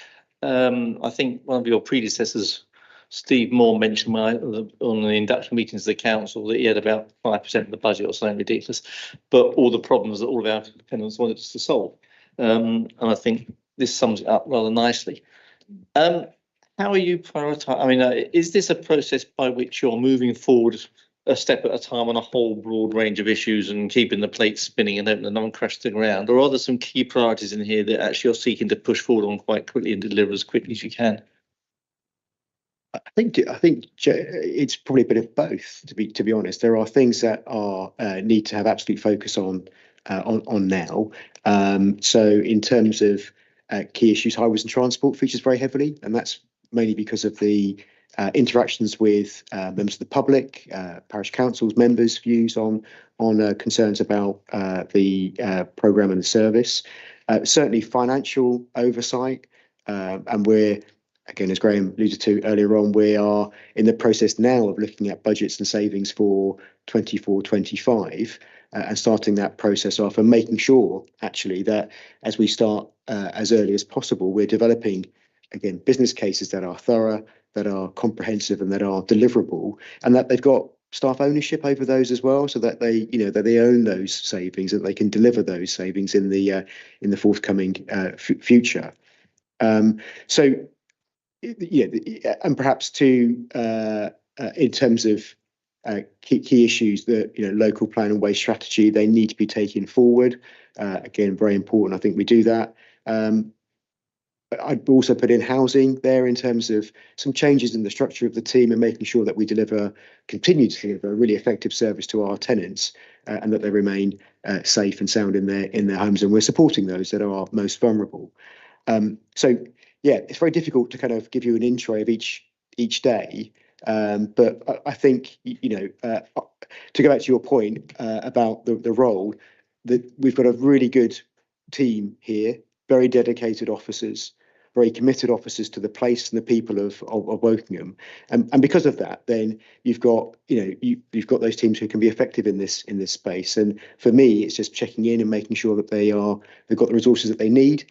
They are highlighting any blockages or any issues that they want help with or certainty over, and then you're easing that process through. But I think just to underline the point, it comes down to the fact that you've got really effective teams in the organisation who are very keen to deliver the best for the borough. So just to follow up on that and put my original question slightly differently, you have got probably the most public-facing portfolio of all the exec members. And as a current example, you've got 50 odd councillors probably ringing on a daily basis with a picture of a pothole. me included. But it may not be the most strategic issue that you face. So how are you balancing that bit versus sort of rushing out with a bag of asphalt and filling a hole versus actually sorting out the local plan? Yes, apart from going out to the road and fixing it myself, which I'm not competent to do. It is just a balancing act. I don't think it's, you know, I think we just need to accept that there are lots of things I spend most of my time on which are strategic. But if I have a communication from a member or a member of the public, then it's important to them, and that needs to be dealt with effectively. And that, in most cases, means me passing it to the right person to manage that. I think that's, you know, that's the critical thing. I may be a gateway, but I think it's important to touch base to understand what the issues are. And I think if I understand what the issues are, even at a bigger picture level, then I think you're able to help a bit more on the ground and help the team understand their priorities and challenges as well. So I think for lots of these things, I'm a bit of a gateway, I think, but I should and absolutely do spend most of my time working strategically and working with fellow members in CLT who are on this agenda as well. It's not just me, it's that broader CLT picture, and also the assistant directors in the P&G team as well, who are on that bigger picture issue, if that helps. Okay, I think Paul wants to come in. Yeah, just to add to that, and talking about potholes, and then this, you know, you're going from the very strategic stuff which George just mentioned, right down to the pothole in the road that somebody has reported. That is shown really on page 16, which is managing and maintaining a safe highway network. So we have trained highway inspectors who are going around the network on a daily basis, picking up all of these. And when these reports come through, that's the route that they take, and they go and look at these particular areas. And there is a criteria that is set under the WIP, and that information is then put through the system on whether or not that particular pothole has got to be repaired or not. So it's maintaining that safe highway network is absolutely key, and that's one of the areas in the action plan that we've got here.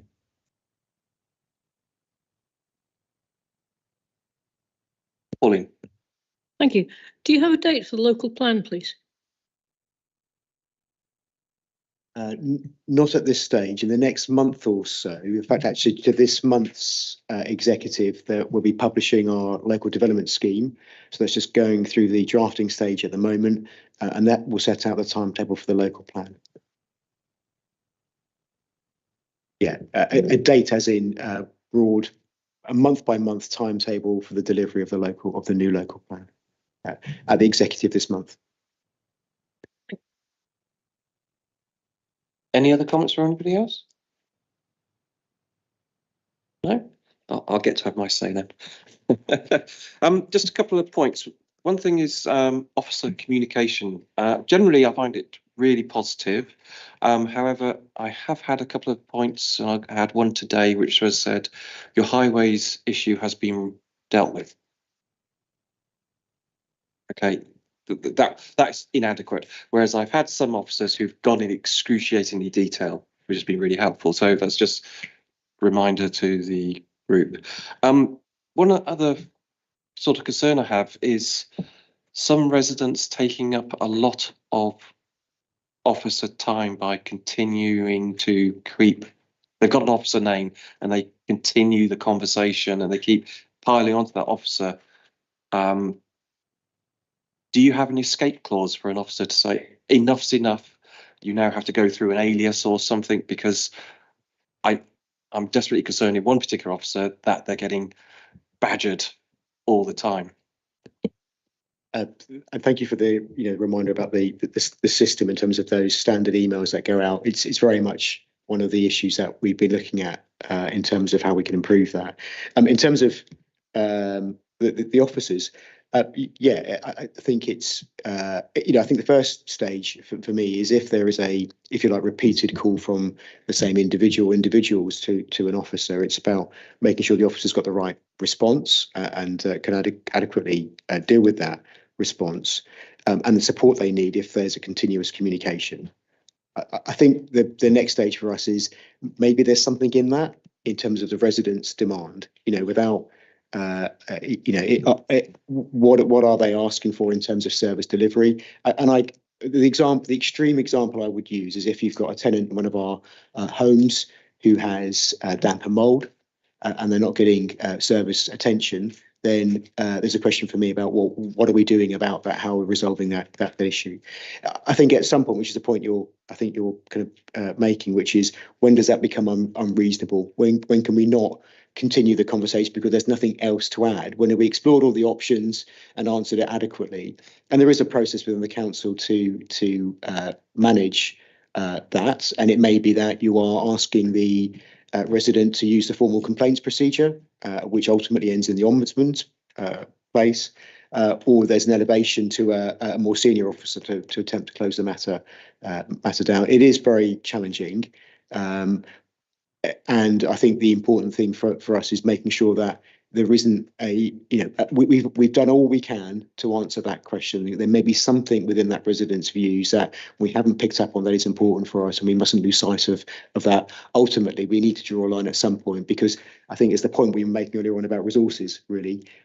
Whilst we are distracted on perhaps something that doesn't need our time, we're not dealing with perhaps other issues that are affecting vulnerable residents or other key issues.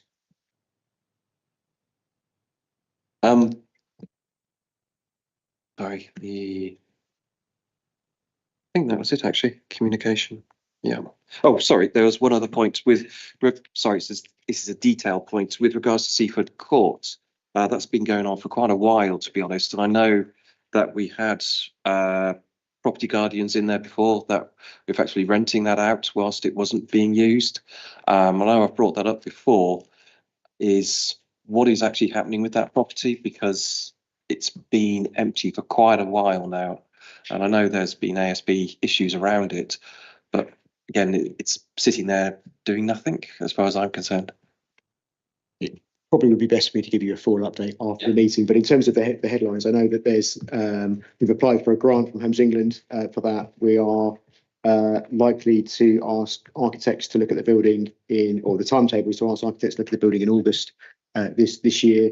I understand there may be a covenant on the building which makes sure that building can only be used for the occupation of young people in that building as well.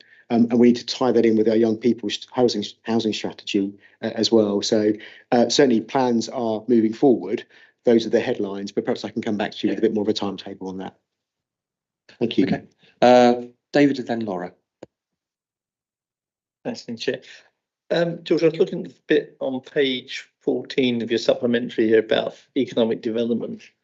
And perhaps I'd more into that arts and culture. These are two kind of things that are clearly aspirational, but how far up the agenda are they? I mean, bearing in mind all the other things you've got to deal with, like planning, like highways, these are things that are almost, I would say, discretionary.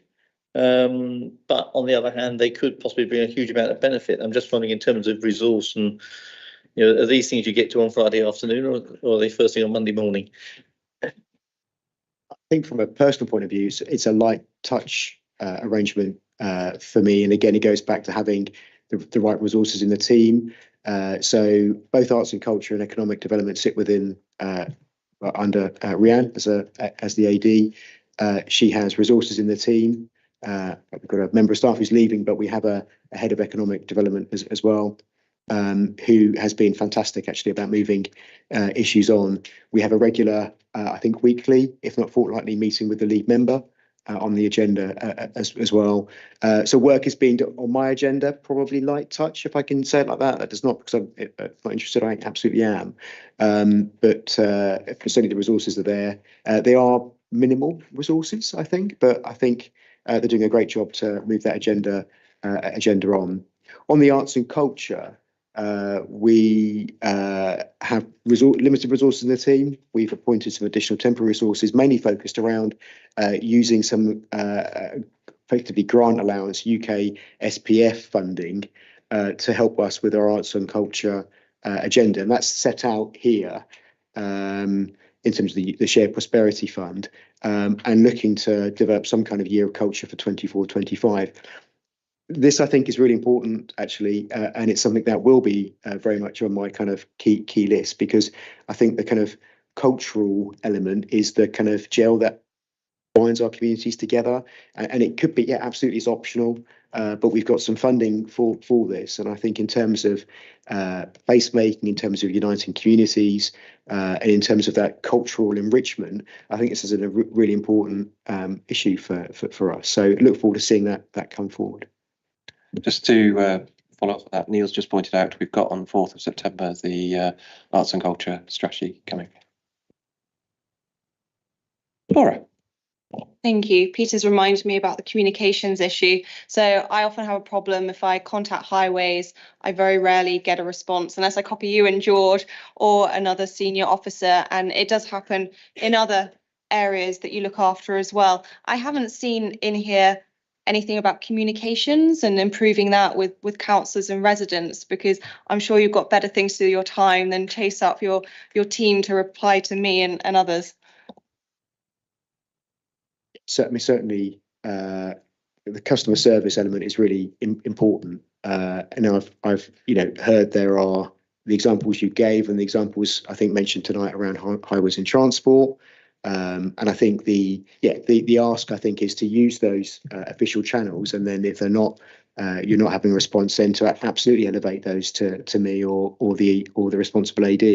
I hear less of those issues in other parts of the directorate. That doesn't mean it doesn't exist. And again, I'd be grateful for any kind of examples coming up to me if that would help. I think whilst there is not a line I can point to here in terms of customer communication, I think absolutely. When I spoke to the whole directorate last month as a kind of introductory meeting to all the staff, one of the key issues for me was about customer relations and responding to the customer. They're the heart of everything we do. We need to be responsive. We need to be quick in our response as well, accepting the resources that we've got. But we are here for the residents, and absolutely we need to kind of make sure our communications are absolutely top notch in that respect. So its absence, I think, probably is more of a fact that the theme runs right through all that we do, particularly in some areas where I know that feedback is more negative than positive. It would be great to find out a bit more in future as to how that has been weaved through everything and what improvement that you're seeing, either through communications to councillors, but also the wider public too. Thank you.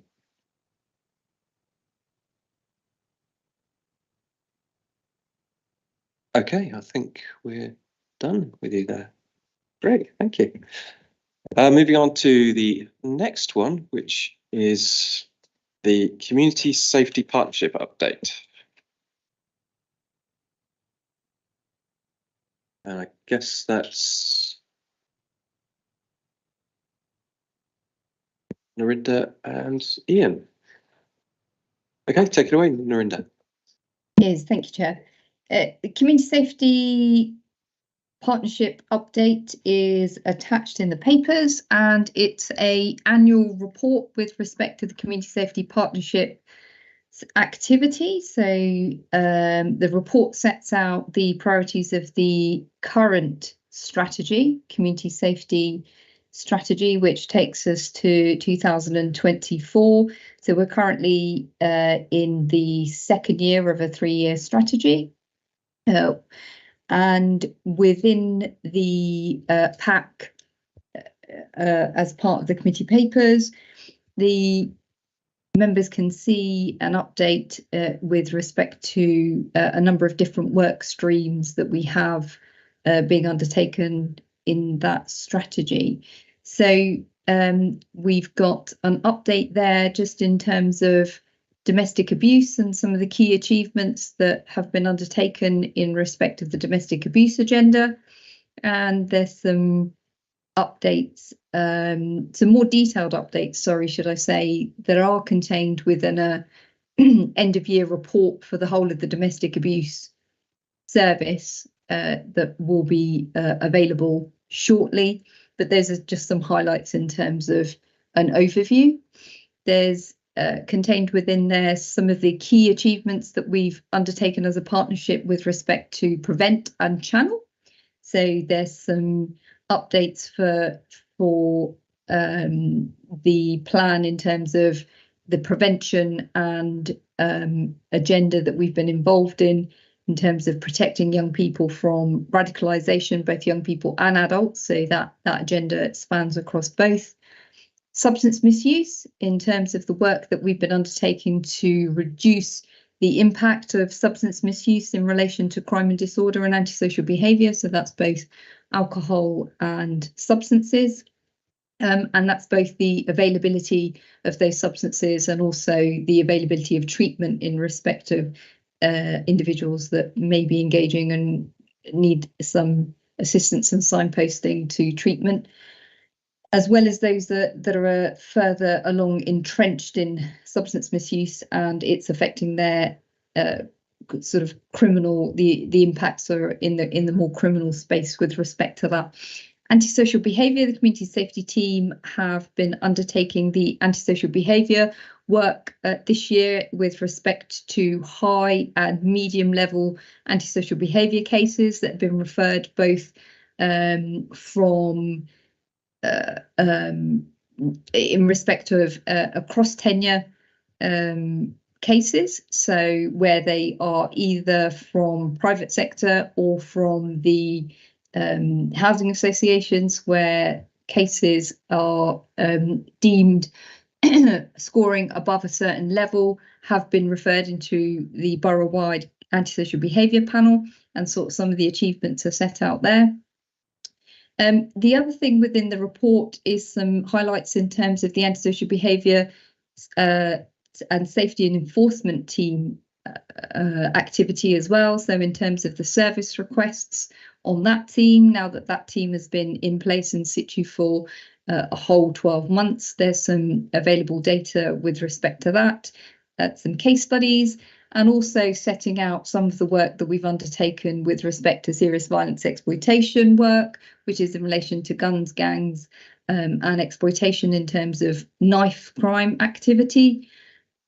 Violence against women and girls, something we've spoken about earlier on in the agenda, and also the report highlights some of the end of year performance statistics in relation to the crime statistics across the borough. So these are taken from police recorded crimes, and the RAG rated table that's contained within the report highlights some of the incidents that have seen increases and some of the incidents that have seen decreases across the year. So those are outlined, as well as the funding that the partnerships received and some of the projects that funding has been used to support in terms of the priorities. So I think with that, I'm happy to take questions and provide further information on the report. I'd welcome comments and questions. Great, thank you, Narinder. We'll start with Pauline, then we'll go on to Laura. Thanks, Narinder. There's a lot of useful information in here. Page 40, your crime performance summary. Mm-hmm. What geographic area is that over? Because those figures look alarmingly high. And I remember last time the police gave us data, it wasn't for us, it was for a wider area. No, those are for Wokingham Borough. So they're all crime figures for the whole of the borough. So they're actual reports, are they? So the one that leapt out at me was 87 rapes. Is that 87 reports of rape or 87 people charged with rape? Or so that will be reports. The reported incident data within that table is what's contained. In terms of detections, so those will be the figures that are in respect of investigations conducted and then perpetrators brought to justice. Those figures will be different and will differ. Those are just reported incidents at the point of making the call into the police service. Thank you. So if 4 people ring up and report the same thing, is that 4 incidents or 1? That's 4. Thank you. That makes sense. Okay. Laura. Thank you. For the council's antisocial behaviour team, has the council got feedback from members of the public who've used the service and what they think of it? Yes, we do collect that data via our GovMetrics system. So as soon as somebody makes a service request to the antisocial behaviour team, they are sent a request to feedback with respect to the service that they've received. And that data is monitored in terms of satisfaction levels. We can report that those figures are really, really positive. And to supplement this report, there will be further on in the year an end of year report that encompasses all of that very detailed information around antisocial behaviour as a specific work stream. So as you'll sort of recognise, within that general report of all of the partnerships activity, there is quite a lot of information and quite a lot of activity within each one of the different work streams, and that antisocial behaviour is included. So what we're looking to do further on in the year is to provide a end of year report that encompasses all of that very detailed information around the team's activity across the board, including that feedback. Thank you, that'll be really useful. And the table on page 37 of the antisocial behaviour service requests, I'm trying to figure out if what it's saying is that fly tipping is making up a huge proportion of the total number of ASB complaints received, or if I'm misreading that. No, you're reading that absolutely correctly. So fly tipping, in terms of the antisocial behaviour team that's within the safety and environment side, safety and enforcement side, that team also deals with the envirocrime side of antisocial behaviour, which is different from the people and serious cases in terms of neighbour disputes side of antisocial behaviour, which is more people and person related. Within that enviro team's remit is also fly tipping, and that's correct. So there is a large number of requests in respect of fly tipping. That's really useful, thank you. And it will be good in future to get more detail as to what the other breakdowns are for the other sections which make up the total number, because fly tipping is quite obvious, but the others I'm not quite sure what they refer to. Thank you. Okay, David. Thanks, Chair. One of the challenges I have in understanding this is the way that we use the figures. Because we look on page 40, we can see that drug trafficking and drug possession are down by 35% and 40%, which is fantastic news, until we turn to page 42 and it turns out they're down because we aren't chasing them anymore. And correspondingly, some of the antisocial behaviour numbers are going up because we are focusing on that, and therefore people are reporting it. So I find it quite difficult to know how to use these figures and actually what they're telling us. And are we putting out, or is the whole sort of safety partnership putting its resources in the right place? So I think in terms of figures and the way we look at them, they are very, very useful in terms of providing an insight into the activities that we're doing and also the incidents that are going on across the borough. So certainly in terms of antisocial behaviour, I think the other thing that you will notice is if you look at the police recorded or incident data, that will show a dip in antisocial behaviour, and actually our figures have increased. So we can see that perhaps now the service requests are coming actually to the right space, as opposed to sort of taking up demand perhaps for a blue light service that was taking calls for antisocial behaviour, when perhaps actually those calls were being directed, or members of the public were making those calls to the incorrect service request space, which was not to somebody who was equipped to deal with it.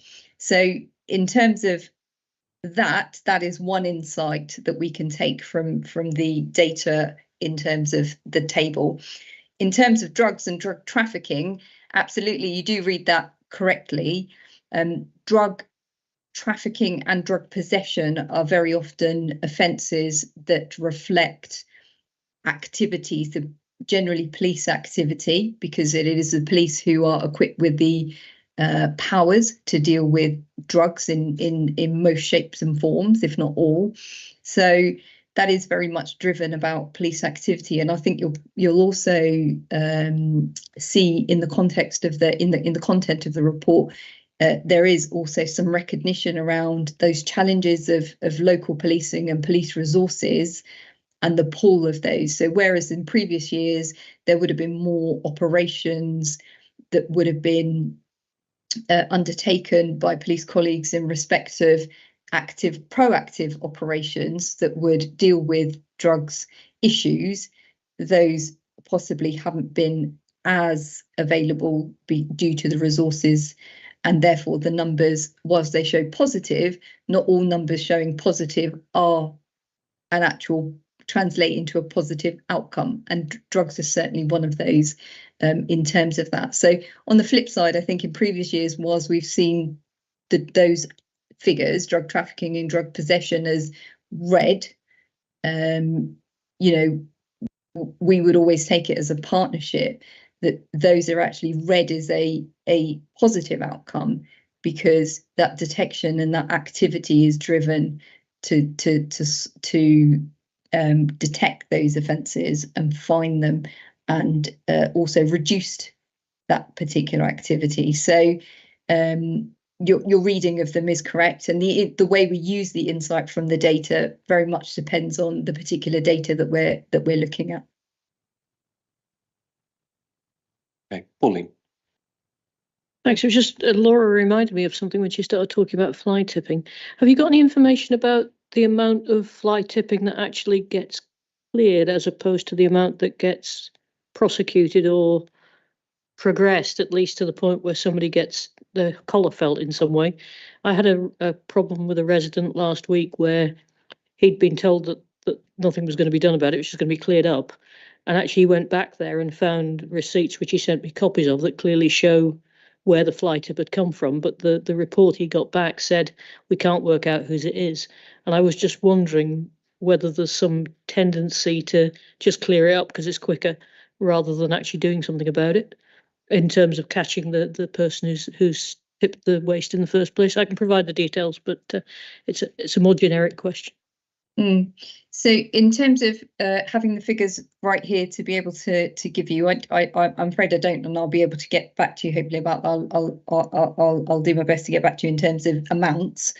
In respect of the way we proceed with investigating fly tipping, the way we would do that is to go out to the fly tip, and where there is a possibility of detecting who may be responsible for that, we would look to pursue that and undertake enforcement action. So if that is possible, so that, and I say that because every case will be different in terms of what was found in terms of the fly tip, the evidence that was found within it. So that is in terms of the process, the way that we deal with fly tipping. So where there is an ability to investigate, we will do our best to pursue that investigation and enforce. That's the pictures that the resident sent me of stuff that clearly identifies the person who was presumably fly tipping. Is there an objective to essentially prosecute or whatever 100% of people who can be identified?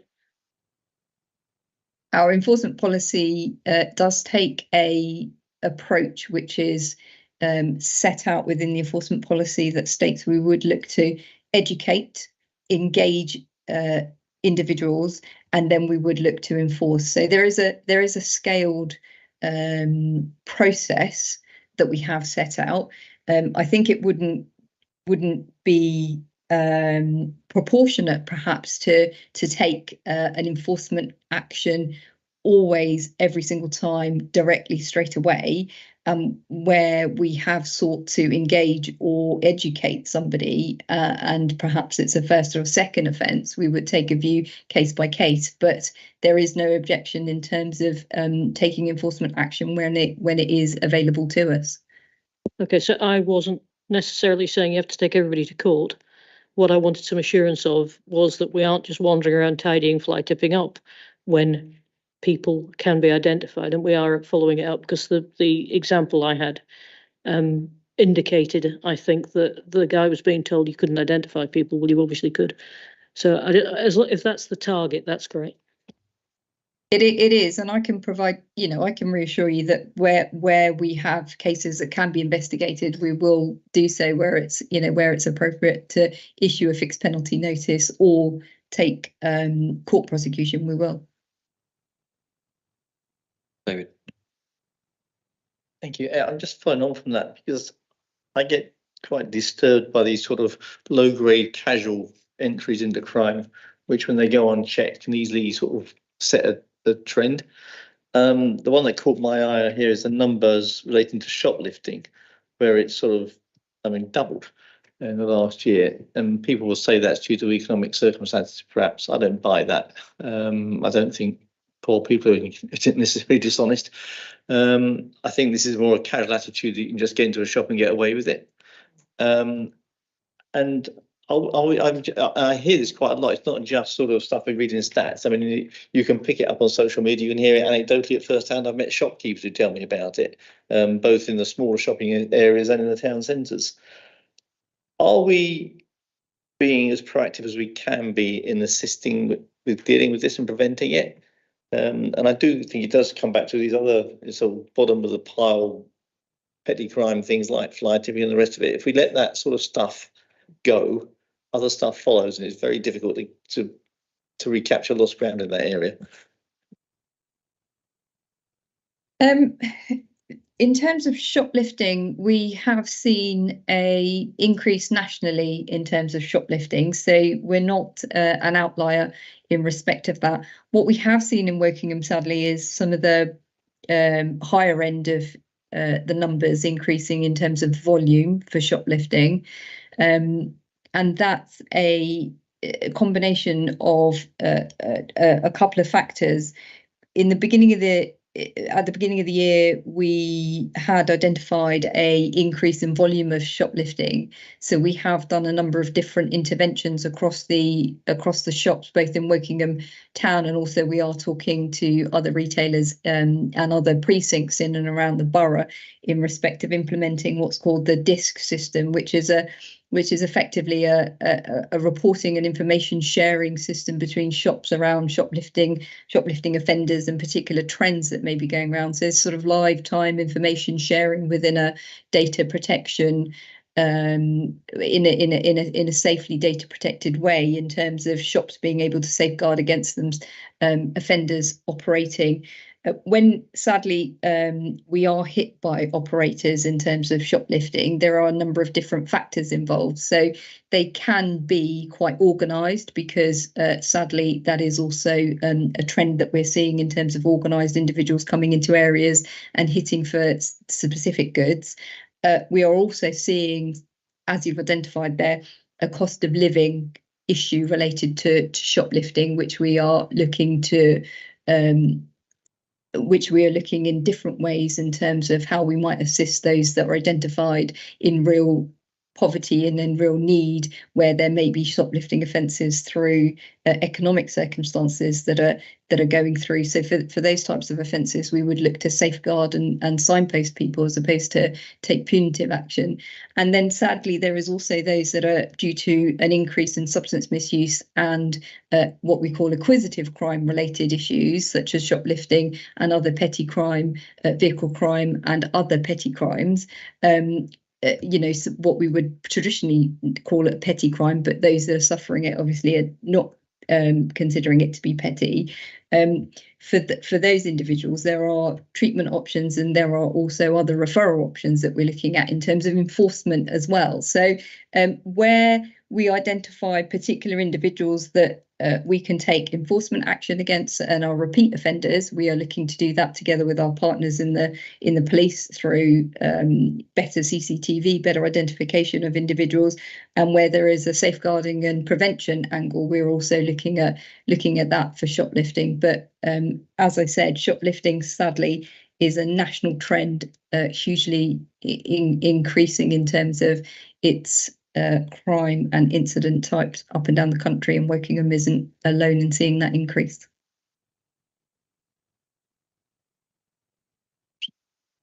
Any other comments? Oh, sorry, Catherine. Yeah, I've got a comment about car meets, or a question about car meets. A couple of weeks ago, I was contacted by a resident of near Mere Oak Park and Ride, who was being kept awake on successive nights by the noise.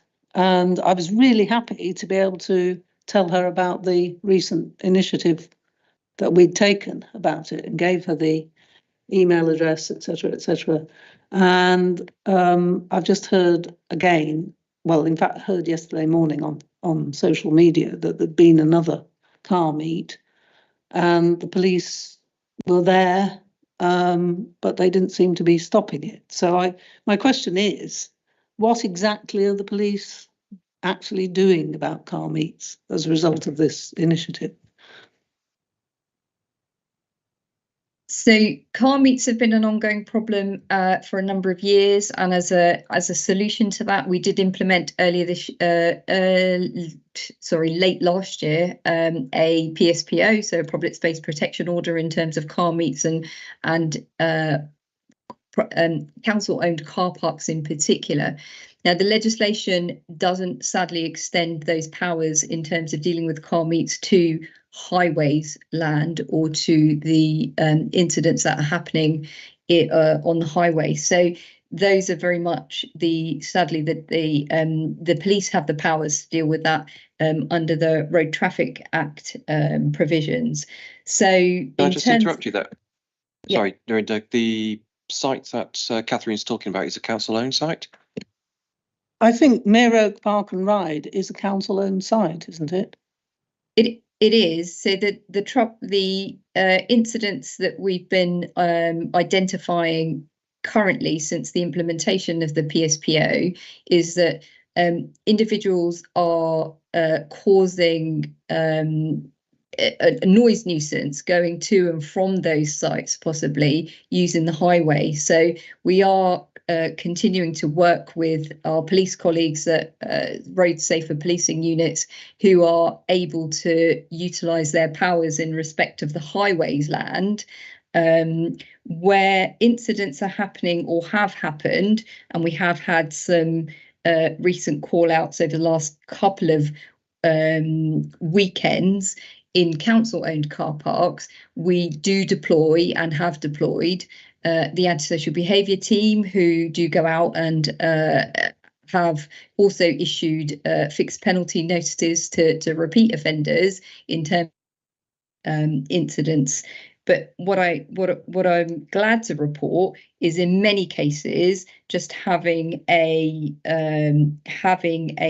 word and having a informal educational directive chat with individuals about the PSPO being implemented, and actually if the behaviour continues or if they return, there will be an enforcement penalty. Most of the time takes the offenders off into somewhere else, normally outside of the borough. So we have been quite successful at dealing with the issues by using the PSPO. I think part of the problem may be a highways problem, that they're racing on the A33. So clearly that's outside this remit. They are, and we have been talking to our highways colleagues, and also jointly with partners over at Reading and highways colleagues here and at Reading, because some of the spaces are being used jointly between ourselves and over across the Reading Borough. And we've also been jointly talking to, like I said, Road Safer Policing about possible either operations that can be undertaken by police colleagues in respect of particular high times, hotspot times, days and dates or events. And we've also been talking to highways colleagues about their taking their advice with respect to any adaptations we may do to roads and so on and so forth to prevent the incidents from occurring. So that work is ongoing. But what I would encourage is if the incidents do continue and people are continuing to witness them, that they are continue to be reported in, because it's the reporting that allows us to really ensure that we've got the true picture of what might be happening. David. Say thank you. Yeah, I mean, I may just be a bit old-fashioned about it. I don't know, but if I overstay my welcome in the town centre car park, I generally expect to get a fixed penalty notice, not a friendly chat with the passing traffic warden. Why does that not apply to these buggers who are upsetting people at the early hours of the morning in council-owned spaces? So I missed the first bit. Just the connection dropped out. Just sorry. Probably just as well. We do not generally negotiate with people in the town centre car parks who overstay their welcome. They get a fixed penalty notice. No, I don't understand why people who are misbehaving in high performance cars in council-owned property don't also get a fixed penalty notice just as a matter of course. I mean, that has surely got to be a bigger deterrent than a friendly chat and advice to go and do it in Newbury. So I think what I would say is, again, if I, in terms of our proportionate response to the issue, where we have repeat offenders or we have particular individuals that are causing repeated issues, then a fixed penalty notice would be the appropriate proportionate action for those particular individuals. Where we have other individuals that may be either bystanders, onlookers, or if you like, first time visitors to the borough, where we've had individuals such as that, actually prevention is the key. We don't want them to come back. We don't want them to have a fixed penalty notice. We don't want them to come foul of the law. We don't actually want them to continue to be a nuisance or even be a nuisance. So really, we have a role in terms of educating them around if they continue to engage in the behaviour, or if they visit the borough or the borough car parks, that a fixed penalty notice will be the action that they face.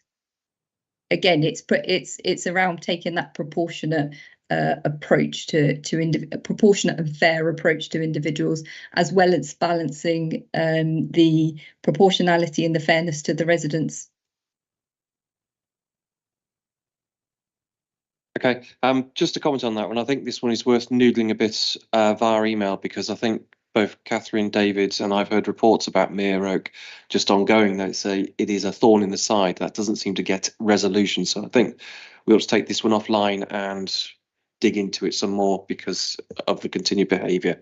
And I know we dealt with it in Wokingham Town Centre quite firmly, so I think that should be done. So take that as an action. So I'll leave that with David and Catherine to follow up with. Yeah.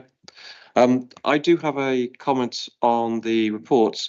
With the ASB team, originally it says 10 and now down to a team of 8, but we've got increasing number of tickets being logged.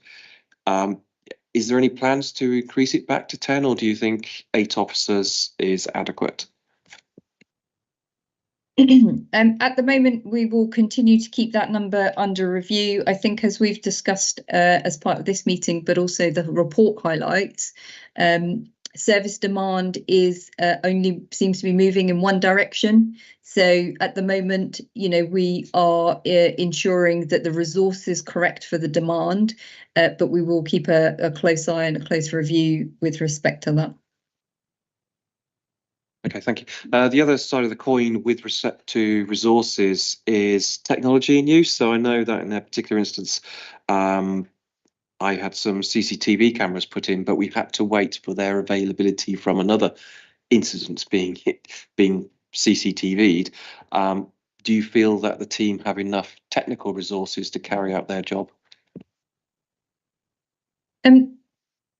Yeah, that's a really good question, because I think where we technical resources can often complement some of the work that's being undertaken. And CCTV is definitely one of those tools that allows us to complement the work that's being done, because clearly we cannot be in some hotspot areas 24 hours a day to be recording and capturing evidence as things are occurring. So do they have enough technical equipment? In terms of CCTV, possibly there's always a demand on CCTV in hotspot areas, and actually the CCTV we have at the moment again is subject to review in terms of the demand that we have on that mobile CCTV. The trouble with or the challenge, if you like, with a lot of these technical aspects in the toolkit is that they are and can be very expensive to continue running and continue to upgrade. So there is that ongoing cost that we must also keep a review and keep an eye on in terms of what they have. Again, at the moment, I think in terms of demand on resources and having a look at what's available, there seems to be a correct level or a good level for the resources, demand on resources at the moment. But again, with everything, it's a very easily flexible or changeable picture depending on what can happen from month to month, season to season. Some seasons are more demanding than others, and sometimes, but we will keep an ongoing review. At the moment, there seems to be the adequate levels of technical support, but we'll keep that under review. Okay, thank you. Any other comments from the table? No. I'd just like to say thank you to the ASB team. My interaction with the ASB officers has been very good, and I do appreciate the support they do bring to us as members. So if you want to pass it on, say thanks for doing a good job. I will do. Okay. Thank you, Narinda. And I think that brings us to the end of the officer agenda. Yep. Oh no, sorry. I've conflated, so my apologies. So we've got the 21, which is the Wokingham Anti-Abuse Charter update. My apologies there. Narinda. Yes, no, thank you, Chair. So the Anti-Abuse Charter update, the committee had requested an update on this. Sorry, Chair, I'll just find my space on the papers.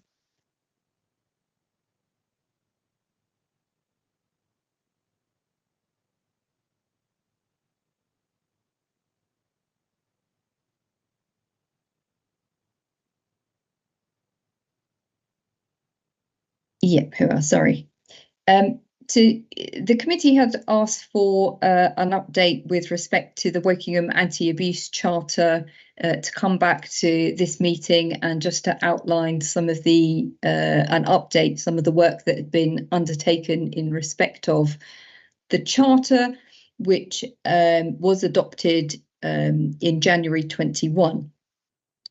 So the report in the pack outlines some of the work that's being undertaken in terms of the anti-abuse charter within the workspace in terms of community safety across the board, but also specifically in respect of abuse. So abuse in all its forms was the sort of focus of the anti-abuse charter. So it is not only domestic abuse, which is clearly somewhat a form of abuse that is recognised quite widely now due to all of the work and education and awareness work that's being undertaken, not only nationally, but obviously locally as part of the team's work, but also widely in terms of some of the work that's been undertaken in terms of hate crime, substance misuse, and also some of the work that's touched upon also in terms of serious violence and exploitation, and some of the sort of work around some of those other safeguarding agendas that are hit as well. So also in respect of some of the works that's being undertaken in and as part of the antisocial behaviour team, which sometimes can start off as an antisocial behaviour case, but sometimes can escalate into serious and targeted abuse against individuals if not dealt with in an early intervention sort of prevention manner. So there's large amounts of work being undertaken to deliver on this agenda, and I'd welcome your comments and thoughts with respect to whether this work might now be amalgamated and the update might come as part of a wider report and amalgamated as part of the Community Safety Partnership annual report to the committee. Okay, slew of hands. Start with Laura and then Norman. Thank you. Got two questions. So first of all, are there plans for this update to go to the Council's Equality Forum? Yes, so we work closely with the Council's Equality Forum, Laura, and we've been liaising closely with Bryony about how we might deliver on other areas of both the equalities agenda and also that overlap with community safety, so hate crime and also violence against women and girls. There is some joint work being undertaken, so this work will feed into the equalities action plan via that channel. So there are plans. Thank you. It was more specifically about the charter, because when this was adopted, it was done in partnership between councillors and Kaleidoscopic. And I know that Vicky from Kaleidoscopic is on the Equality Forum, as well as other anti-abuse charities, and they'll want to know what's being done with this in, well, it was January 2022 rather than 21 that it was adopted. What's been done with this in the year and a half? Because I know that Kaleidoscopic was saying that this is something that needs to be put throughout the council. So I expected in this report that there'll be more than just a 2-page summary that would know what's being done in children's services with this, what's being done in communications with this, of what's already been done and what's going to be done. Because at the moment it does seem to have been rather forgotten in the last year and a half, and just sort of a copy and paste of other aspects that the council's working on to sort of pad it out. So I would say going forward, it would be great to actually understand how has this been embedded in every single relevant department in the council, what's being done and what is being done. Because when we spoke to the anti-abuse charities, it was about getting that culture throughout the whole council to make everyone's lives easier and it being more impactful for the domestic abuse strategy, for the violence against women and girls strategy. Because what makes your area so difficult, Narinda, is it is culture change. And if we get that right within the council, it'll make everything else follow well. And I would say on the second recommendation that I wouldn't want this charter to be lost in the wider activity. So if it was amalgamated in the wider Community Safety Partnership report, to name the charter and to put out what is happening in all the different departments. So as long as it's not lost, then I'd be supportive of that. Thank you.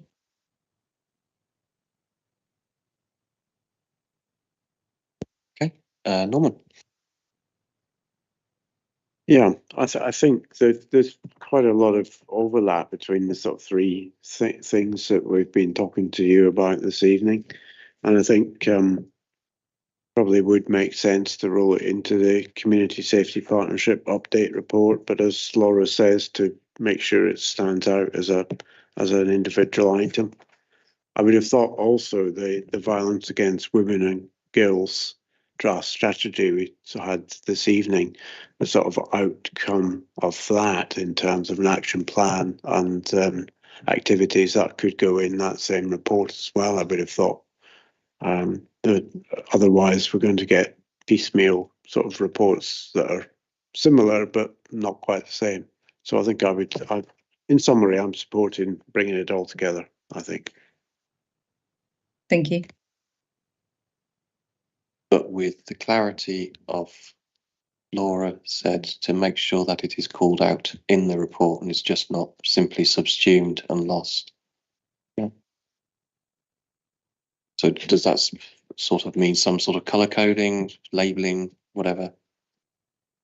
I haven't thought that through myself. Just something which makes it clear that something's being done with this. We've done something already and we're going to do something in future. That's what we want, a measurement. I think that's been the running theme throughout the whole thing tonight, cross-party. We need measurement. We need to know how this is making an impact to our residents, because at the moment we haven't got a clue, and I've got to be honest, I don't have any faith. Okay. Any other questions on this particular report? And do we have to propose and vote on the recommendation? If everybody's okay. in agreement, I think we can just quick show of hands. Yeah. Okay. Right. Thank you, Narinder. Thank you, Chair. Thank you all. That, I believe, was the last officer agenda item. Sorry, I got confused with moving the agenda items around. And then so moving on, we've got the action tracker.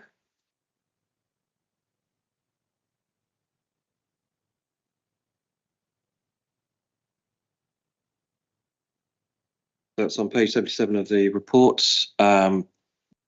Any comments on these?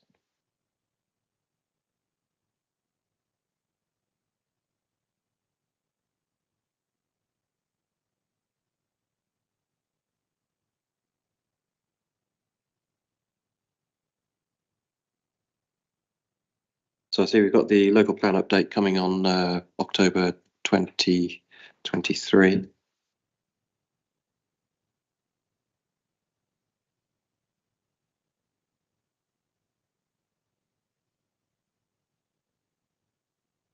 I thank Highways. They've actually not only liaised with me, but they've fixed the problem on the Lower Early Peripheral Road. There is no longer a leak after many years. Excellent. I have been a bit presumptuous. We'll see whether it. Yeah.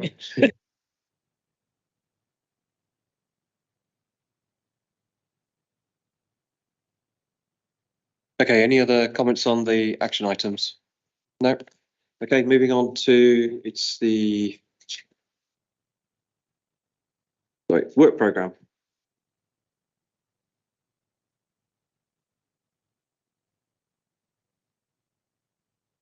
So we've got the meeting on the 4th of September.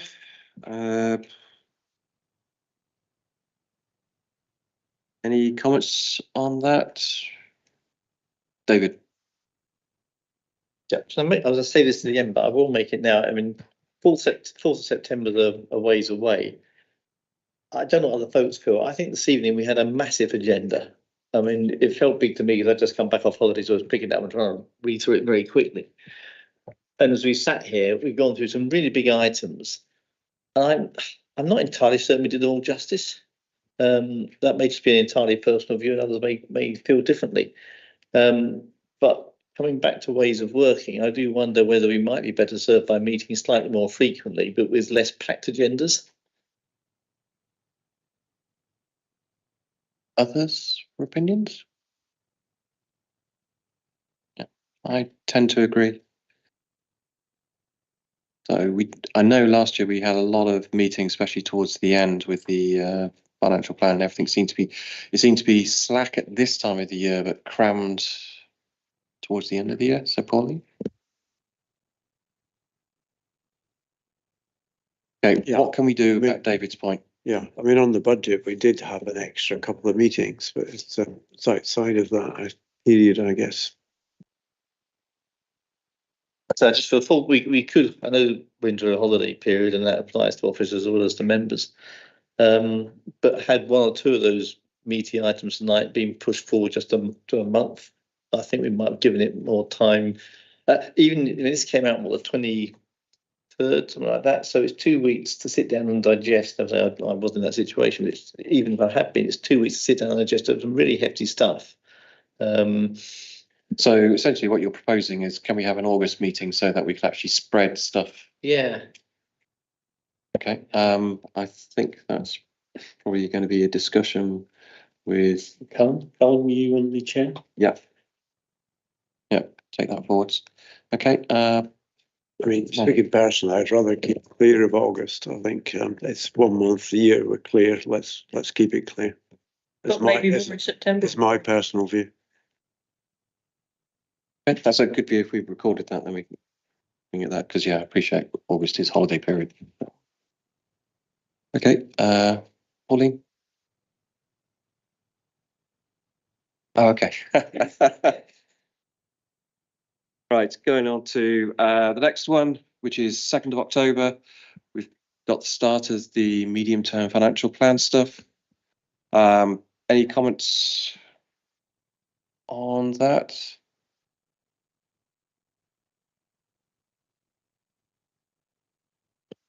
Let's go back to the 4th of September, the highways and transport. I mean, there's a suggestion there about what we cover in that meeting. Is that what we want to cover? Perhaps we just spend a minute or two just thinking about that. Okay, take it away. What do we want highways to cover? Customer service. Hold on a second. I believe that Callum mentioned that the local transport plan 4, an item is coming on that in September, which is a very large document, and that might lead to a lot of further items. So while George is here, you might want to have a conversation with him about the practicality of that.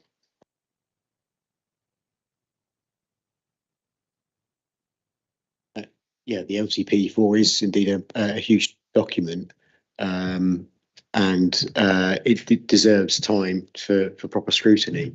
But equally, I can understand how that the customer service issue is an important issue for members as well. It feels difficult to do that on the same in the same agenda, but obviously with members to decide if that's your wish, then we'll work to accommodate that.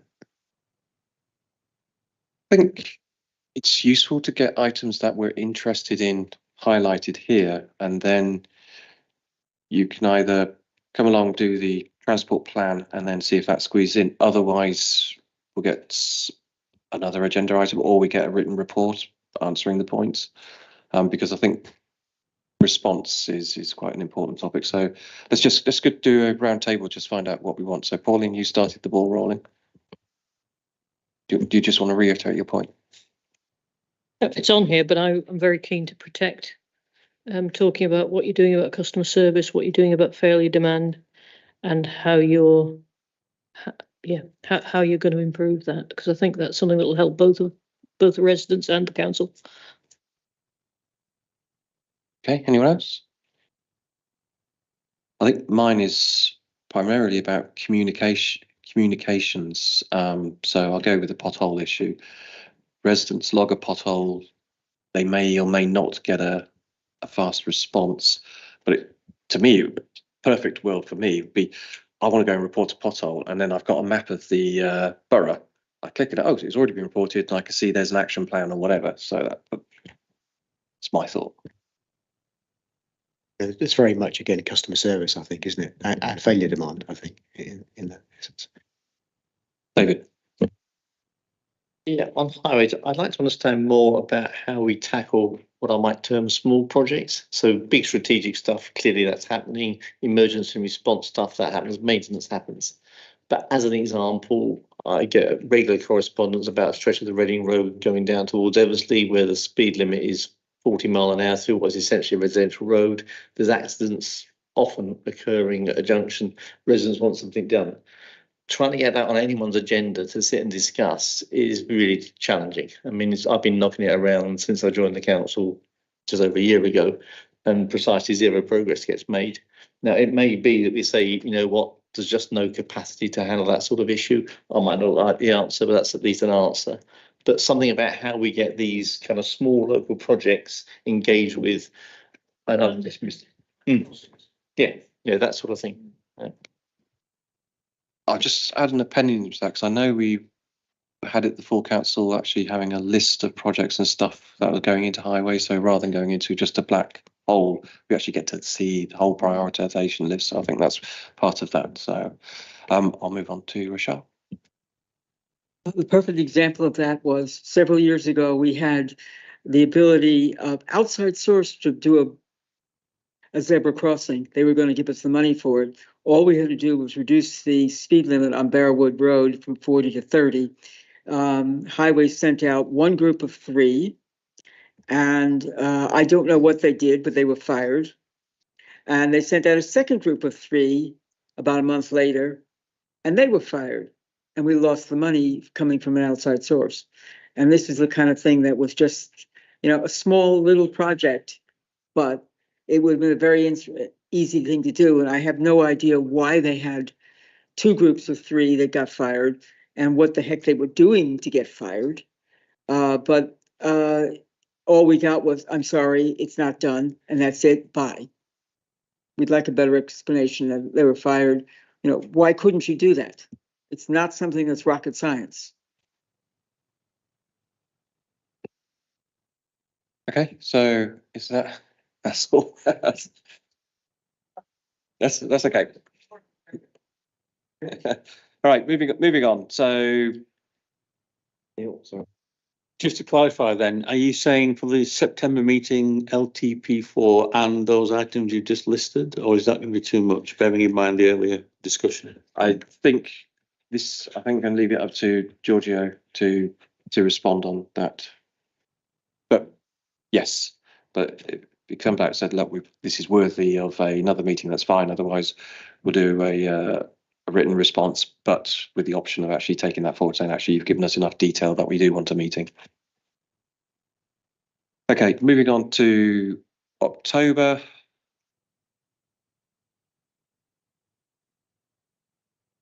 No. So that's 2nd October, sorry. And then we've got the 30th of October. It seems as if the violence against women and girls strategy will be in a better place in autumn. Not quite sure when the executive meeting is or anything, but if we've got a quieter session in autumn and it makes sense to, it might be wise to bring the full strategy back to have a look. Okay, so we can pencil that in one of the October meetings. Does it work with Narinda to see whether she's gone with that? Yeah. Okay, moving on to November. So again, that's the MTFP.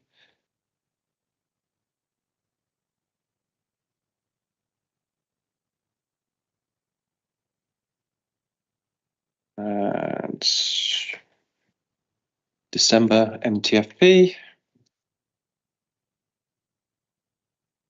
Well, you know, they took a long time, and I think at the end of those meetings we were exhausted. So yeah, I think we don't really want to stuff anything in there. January.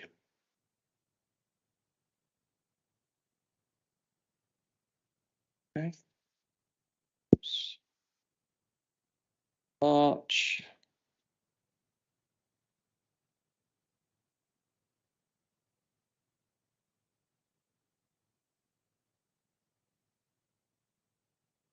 Is there anything else that this committee would like to look at that we haven't actually got tabled anywhere? Pauline? You might have it tabled and I've missed it, but I think it might be useful to get the waste project back to have a look later on in the year to see what it's doing. Yeah. And even see the business case. I have no objection to that. Right. Okay, so let's see if we can table that to some point. Yeah.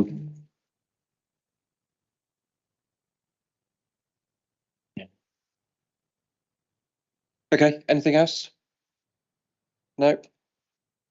So we now move on to the final agenda item, which is sorry, done that. We move on to any items that which chairman decides are urgent. The only thing I think we have really outstanding, we had a response from the letter that we sent to the police with regards to their survey.